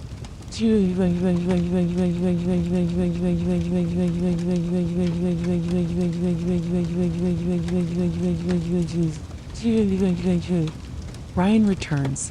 Inside the flame dream, Ryan saw something no one had seen in 1,000 years. A firekeeper standing over Kaler, binding his light. The first king who turned fire into weapon, and regretted it. Matcha whispering a pact into the roots of the world. Lynn sacrificing her voice, to protect this very ember. You were always meant to find it, the voice said. Because you're the first to choose truth over comfort. Ryan blinked. The ember had fused into her chest, glowing beneath her skin, and the memory guard stepped back, stunned. She's not a carrier, their leader whispered. She's a bearer.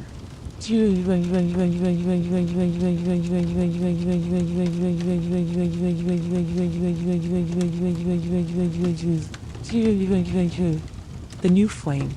Ryan stood between the broken brazier and the silent warriors. I know what this ember is now, she said, her voice stronger than it had ever been. It's not just memory. It's not just fire. It's the right to remember, even the pain. The memory guard's leader hesitated. Then know this. Every truth you reveal will cost you something. Friends, time, peace. And if you awaken too much of the old fire, the cold will push back. Ryan nodded. I welcome the cold, but I won't forget again. And behind her the ashes stirred. The spire of their Unos pulsed once with red light. And across the world, in places once cold and dark, small fires sparked awake, each one whispering. She remembers. The cold remembers too. Fire awakens memory, but ice never forgets.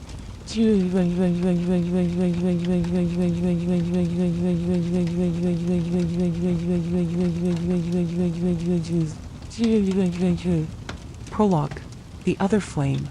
In the far north, beyond the still water expanse, where no fire ever caught and no warmth ever settled, a frozen monolith cracked open.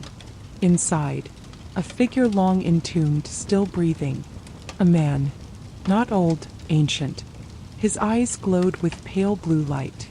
Not lifeless, not dead, but locked. He'll know. As Ryan's ember flared in the south, he opened his eyes. She has remembered, he whispered. Then I must return.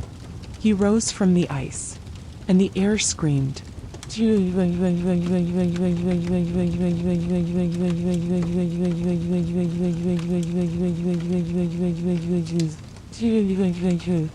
Ashfall reaches Rendon. Weeks after Ryan lit the ruined brazier in Narunos, the world began to change. In Rendon, once the seat of the oldest firekeep, ash began to fall like snow, though no flame burned nearby. In Torren Hollow, where the journey began, the river ran backward for an hour. Children swore they saw their reflections move before they did.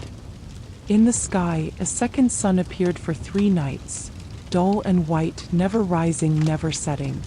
Elon, now growing stronger each day near Ryan's ember, began having visions again. This time he saw a name.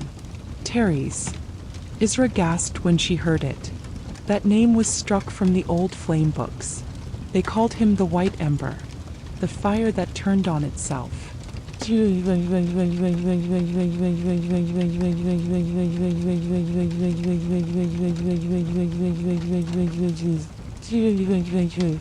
The last Flamekeeper.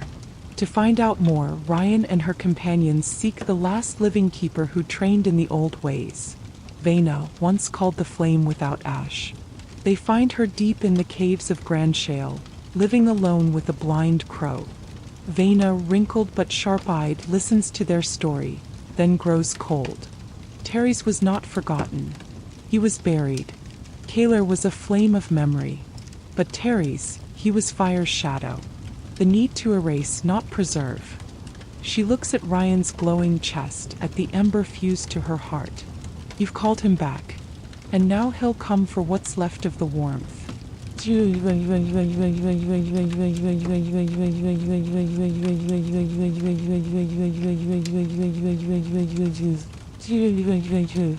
The Mirror Flame. That night, Ryan dreams of fire again, but not the gentle, golden kind. This flame is white, shimmering, silent. She sees Terry's, cloaked in frost, walking through frozen fields where once Kaler's fire danced. Every step he takes silences history, turning memory to dust. The world has remembered too much, he says to her in the dream.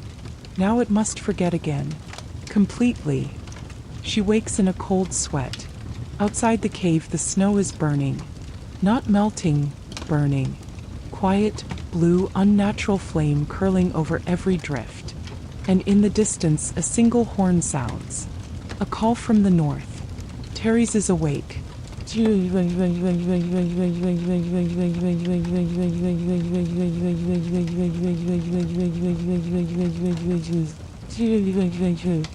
The fire that cannot burn alone.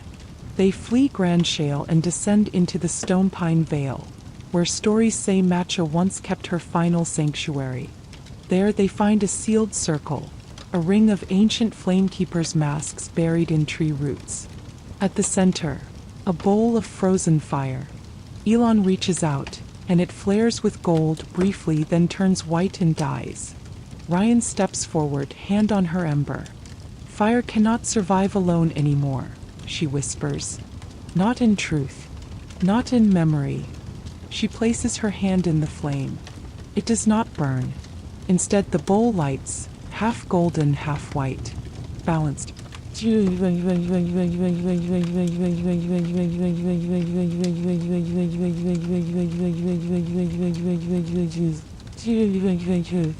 Terry speaks. That night, as they camp in the root circle, Terry's appears, not in dream, in person. He walks from the trees as if made of mist and crystal. His voice is calm, measured. I do not hate fire, he says.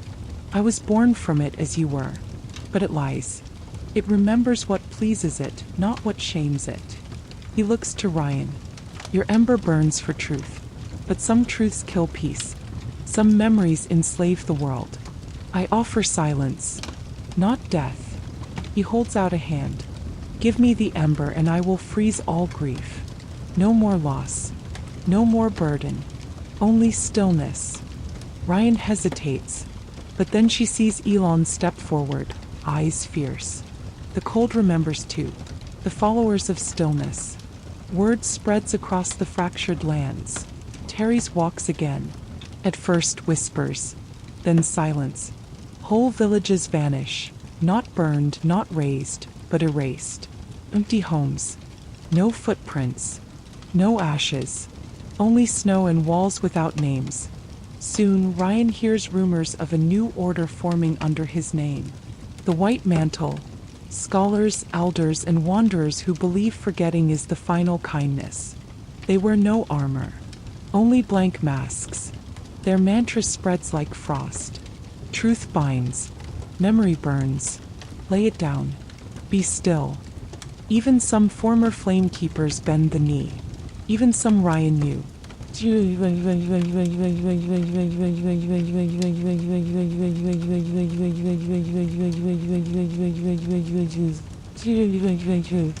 The Skyless Library. Desperate to understand Terry's origin, Ryan, Elon, and Isra seek out the Skyless Library, a buried vault of forgotten scripts beneath Mount Varen, where no flame has ever reached. There they meet a creature not human, an echo made of ink and dust, born from all the words no one speaks anymore. The echo warns them. Terry's was not created. He was chosen when the world begged to forget. They uncover a final truth. When Kaler first burned, two embers rose. One to remember, Kaler, and one to let go, Terry's. They were meant to balance.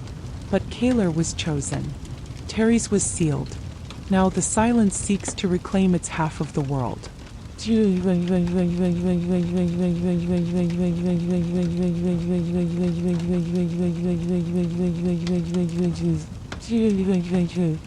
The broken flame. Ryan begins to change. Her ember no longer glows red, but shifts gold and white, flickering with indecision. She remembers too much now. The screams of villages burned during the fever. The tears of Lynn, who gave her voice to preserve what others wanted to forget. The warmth of her mother's arms, long gone, a memory she can't stop reliving. Each one burns her from within. Elon watches her grow quieter. He sees her struggle. He asks, what if he's right? And for the first time, Ryan doesn't answer.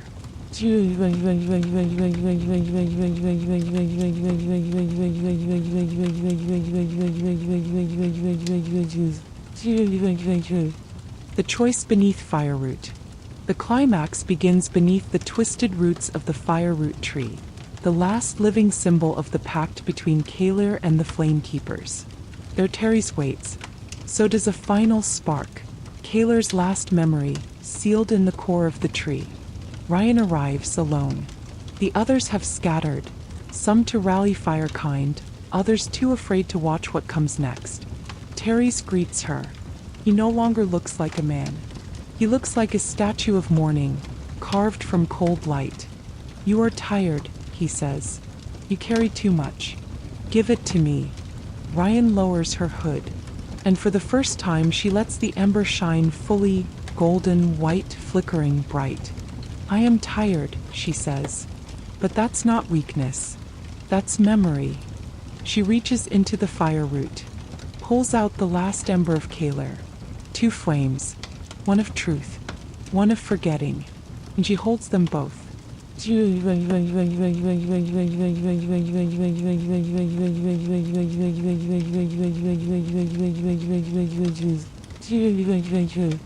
The fusion. Terry's lunges. The wind screams. Ice swirls. But Ryan does not run. She steps forward, pressing the two embers together. Pain surges through her. A wave of every joy, sorrow, death, love, war, dream, and failure the world has ever known. Stillness. The children of ash and snow. We are not what they saved. We are what they left behind.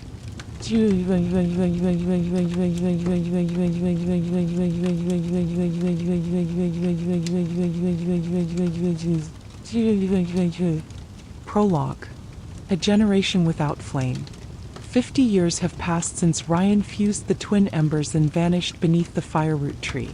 The world did not collapse, nor did it rejoice. Instead, it changed quietly, like frost creeping over a once-burning roof. In Rendon, the forges burn low but steady. Fire is no longer feared, but no longer worshipped. In the north, a new city rises, Navera, built in harmony with cold, not in opposition to it. Across the lands, children are born with strange gifts. Some who can read the past by touching stone, others who can hear silence speak. They are called the children of ash and snow. Not firekeepers, not silencers, but something new.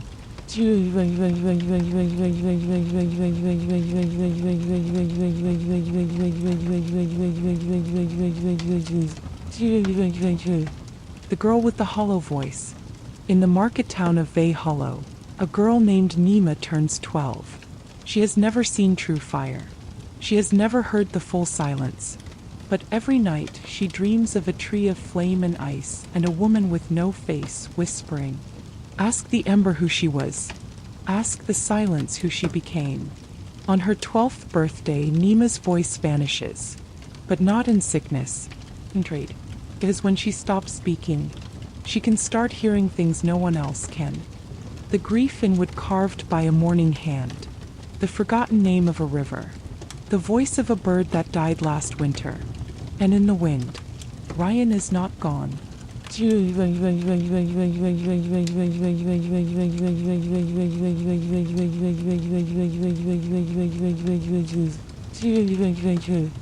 The Silent Archive. Nima is taken in by an order known as the Binders, archivists who record memories, truths, and half-forgotten stories in thread and bone. One of them, a quiet man named Aaron, teaches her how to listen properly, not just to sound, but to echo. They live in a place called the Silent Archive, buried beneath the cliffs of eastern Erith. There Nima hears the wind call out new phrases each night. One night she hears, "The cold remembers you," but something beneath it has begun to stir. Aaron's hands tremble. Not all silence is empty, child. Some of it was sealed.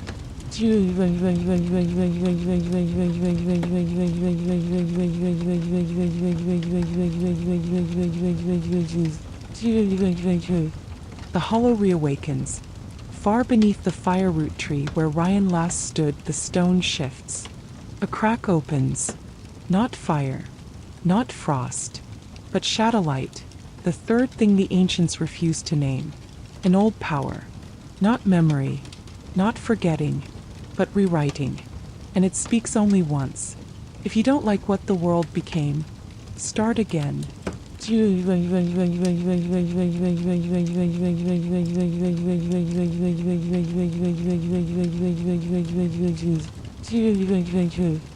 Nima's decision. Nima is given a choice by the Binders. She can remain in the archive learning to hear, slowly, safely, or she can go west across the once ashes to Frostbarrow, where a child of snow named Kale claims to have seen Ryan in his dreams. Nima chooses the road, not because she wants answers, but because her voice still has not returned, and she's starting to believe it never belonged to her in the first place. The children of ash and snow. Frostbarrow's dreamer. Nima arrives at Frostbarrow after 9 days of travel. It's a town built into the bones of an ancient glacier, shaped by silence and song. Here they do not light torches. Instead, ice lanterns glow softly, warmed not by heat, but memory. She is brought to Kale, the boy from her dreams. He is 15, pale-haired and blind. Yet when Nima enters, he speaks. "I know you. You're the girl who listens too hard." Nima sits. He touches her hand and inhales. "She walked here once, Ryan. She came through the dark with fire in her chest. But she left something behind, buried deep, a piece of herself, a name. Kale turns his sightless eyes toward the glacier wall. We have to dig her out.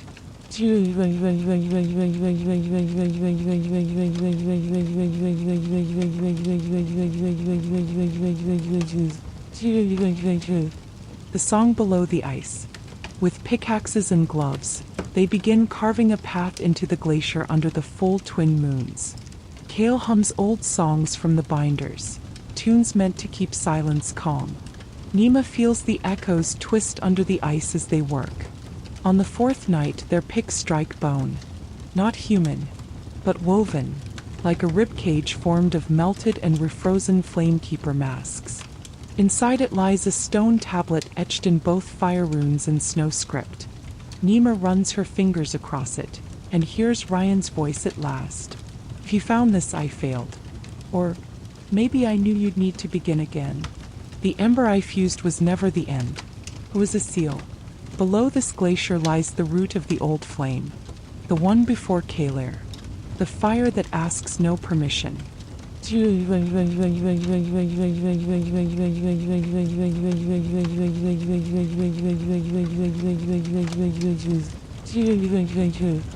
The third flame. The message ends with coordinates, and a symbol neither Kale nor Nima recognize. 3 spiraling curves. No center. Kale gasps. The flame without shape. I've dreamed it. My mother whispered it before she turned to ice. They set out for the place the tablet marks, a no-man's land called the Dawn's Car, a place where the world once broke in the time of the twin embers. Before leaving, Nima carves one final rune into the glacier wall. Not of fire, not of snow, but of choice.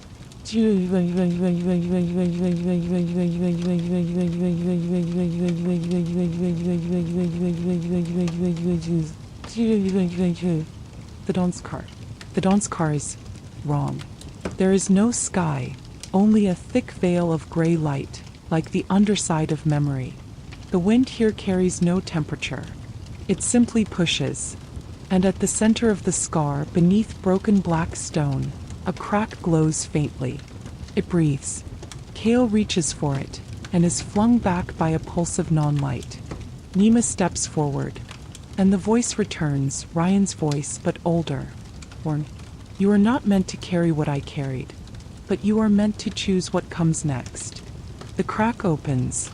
Inside, not fire, not frost, but a small flickering flame, in the shape of a question. A shapeless flame. The flame in the crevice does not burn. It flickers without heat, moves without light, changes when you try to look at it. To Kale it hums like a forgotten lullaby. To Nima it asks questions not in words but in feeling. What if fire had no form? What if memory could reshape, not recall? What would you remake if you could? Nima reaches out, and the flame does not resist. It slips into her palm, weightless, quiet, alive. Suddenly, Nima sees visions. A forest that never burned. A version of Kale who was never blind. A world where Kaler never rose, where Ryan was never needed. Kale steadies her, voice hoarse. That's not truth. That's temptation.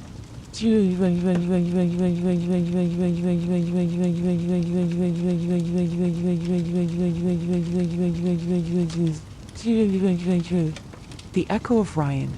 That night, Nima dreams of Ryan again. Only this time, Ryan stands in a vast field of mirrored snow. No embers, no flame, just reflection. She speaks calmly, but with sorrow. That flame was born from all the stories we never told. The regrets. The what-ifs. The rewrites. It is not evil, but it is hungry. Nima asks, what do I do with it? Ryan looks at her with eyes hollowed by memory. Don't use it. Don't destroy it. Answer it. When Nima wakes, the flame is gone from her hand, but now flickers behind her eyes.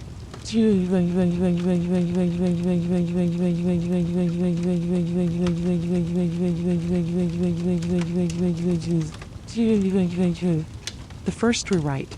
They leave the Dawn's Car at dawn, but the sky is not as they left it.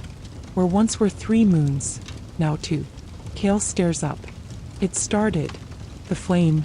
It's changing things. Only we remember what was. In a village they pass, no one has heard of Kaler. No one remembers the fever times. Even fire behaves differently, cooler, gentler, like it was never worshipped. Nima panics.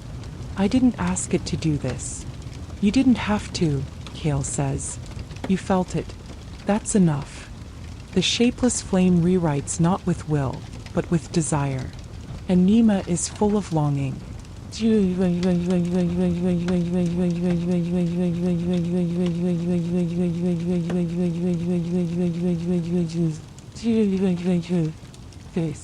Kale and Nima return to the binder's archive to find it different. No longer carved in stone but wood. No ink, just light. Aaron does not recognize them. The archive never recorded truth here, only stories that soothe. Nima drops to her knees. The flame inside her pulses, whispering, "This is what the world wants. A story that doesn't hurt. A past that never burned." Kale turns to her. "What will you become, Nima? A bearer of memory like Ryan?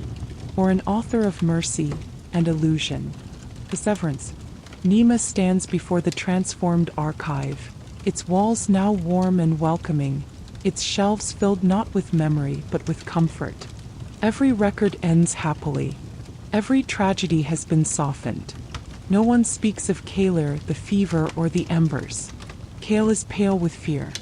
This place used to hurt. That was the point. We remembered so it wouldn't happen again. Nima clutches her chest. The shapeless flame burns hotter behind her ribs, fed not by intention, but by her uncertainty. A voice inside her pulses. Make it gentle. Make it quiet. Make it kind. He takes a single step forward, and Kale steps back. Then I can't follow you anymore. Their paths, once twined, now begin to split.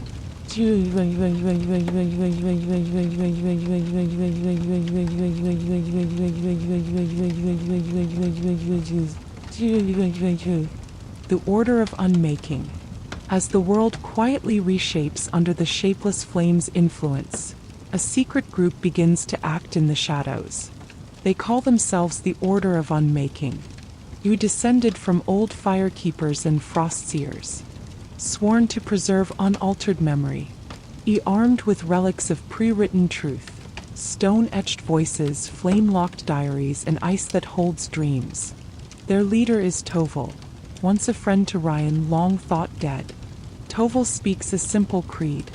Let them forget nothing, even if it breaks them. He knows what the flame inside Nima has become, and he is preparing a blade called Truth Cleft, forged from the same ember Ryan once fused, the last spark of Kaler's light.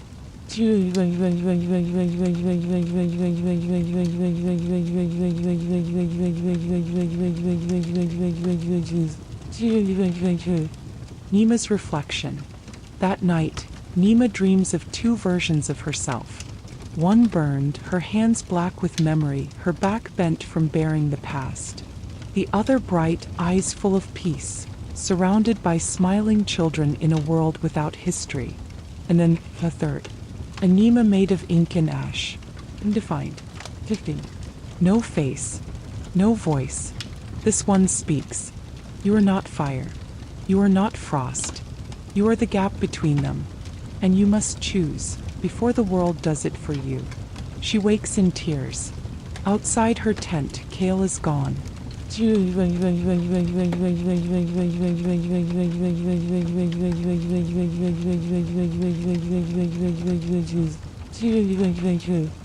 First confrontation. Kale has gone to find the Order of Unmaking. He meets Toval, who recognizes the signs of one who has seen both futures, both lies and truth. We need you, boy. Not to fight her, but to ground her. She is not evil, but she is becoming what the world wants, not what it needs. Meanwhile, Nima returns to Frost Barrow and finds it gone. Not destroyed, erased. In its place is a lush meadow. People smile. They say they've always lived there. But Nima remembers, and she breaks. I didn't ask for this. I didn't choose this. The flame inside whispers back, "You didn't have to." The voice returns. Nima wakes one night to find herself speaking again. Not with her own words, but with those of others. Forgotten ones. Her voice, long lost, now echoes with fragments of history. A child's last words before the fever took her town. A flamekeeper's vow to remember the fallen. Ryan's first cry as she lit Kaler's final spark. The shapeless flame within her has become a lens, and the world is beginning to speak through her. But it is not only past voices. Some are new. Some are rewritten. Some are lying.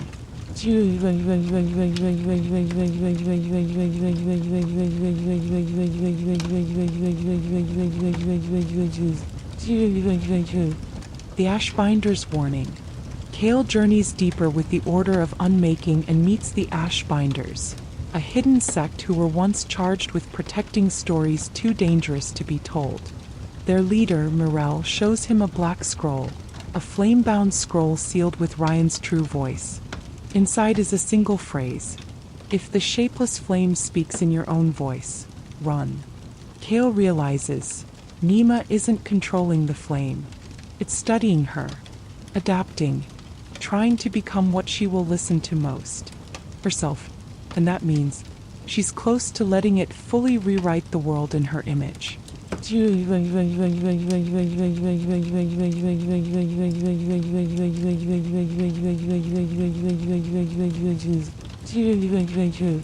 The unraveling. Across the land, the past begins to bend. Her monuments to the old flamekeepers vanish overnight. The maps shift. People remember different wars. And names begin to blur, spoken differently from mouth to mouth. And only a few, Kale, the Ashbinders, Toval, remember what was real. Kale finds Nima at the glade where Frostbearer once stood, kneeling in silence. She looks up at him. Her eyes flicker with light, not gold, not frost, but colorless. "I tried to carry it all," she whispers, "but it was too heavy. So I made it easier." Kale kneels beside her. "I remember, and I'm still here. Let me carry some of it."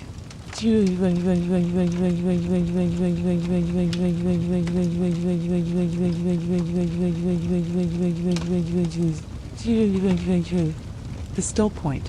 Together they journey one last time, to the still point, where the embers of Kaler and Terry's were once fused by Ryan beneath the fireroot tree. But it's no longer a tree.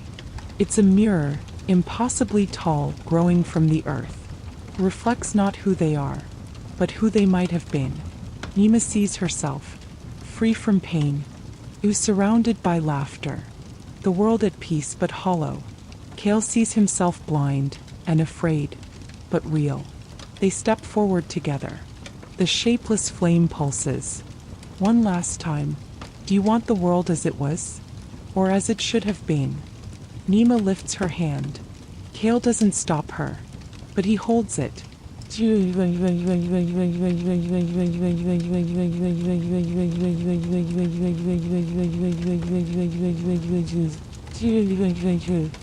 The flame between.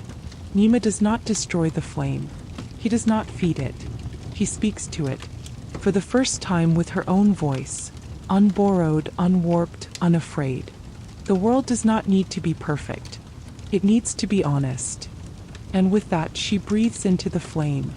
Not memory, not forgetting, but a third thing, acceptance. The flame burns for a final moment, then folds into a single glowing ember. Balanced, shapeless no more. Named.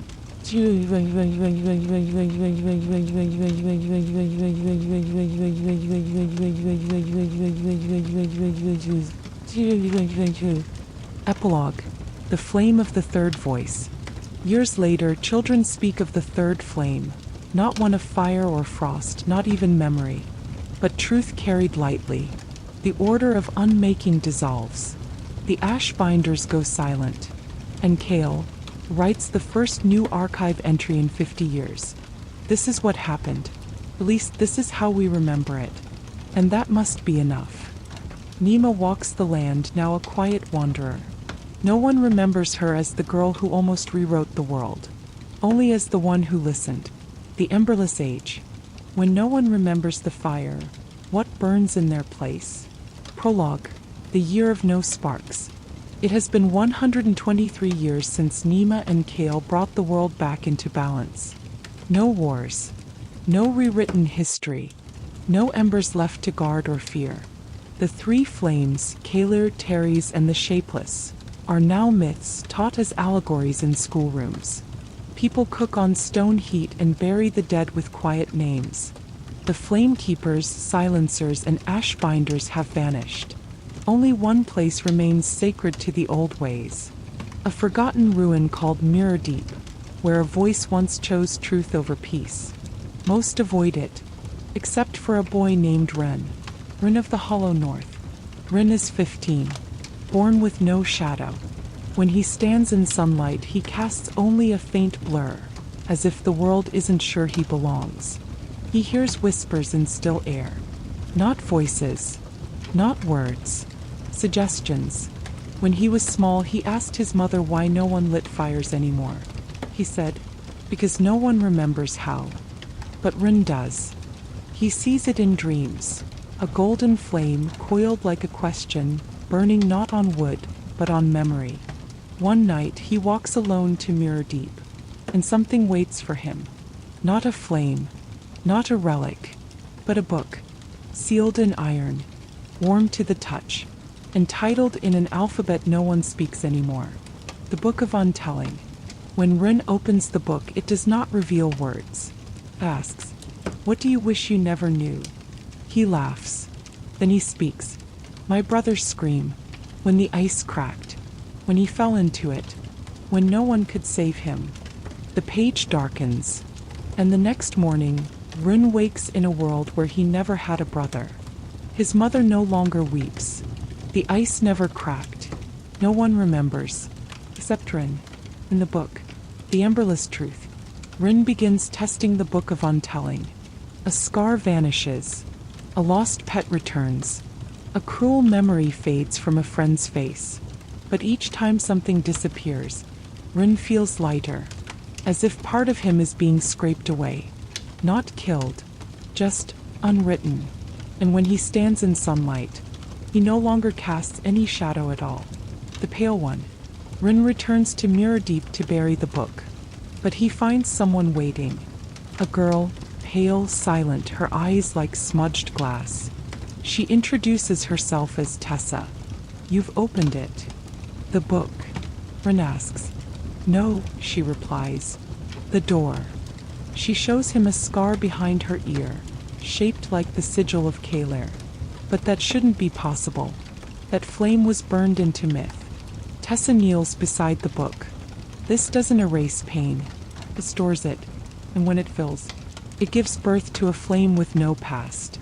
A flame that does not care what came before. Rin backs away.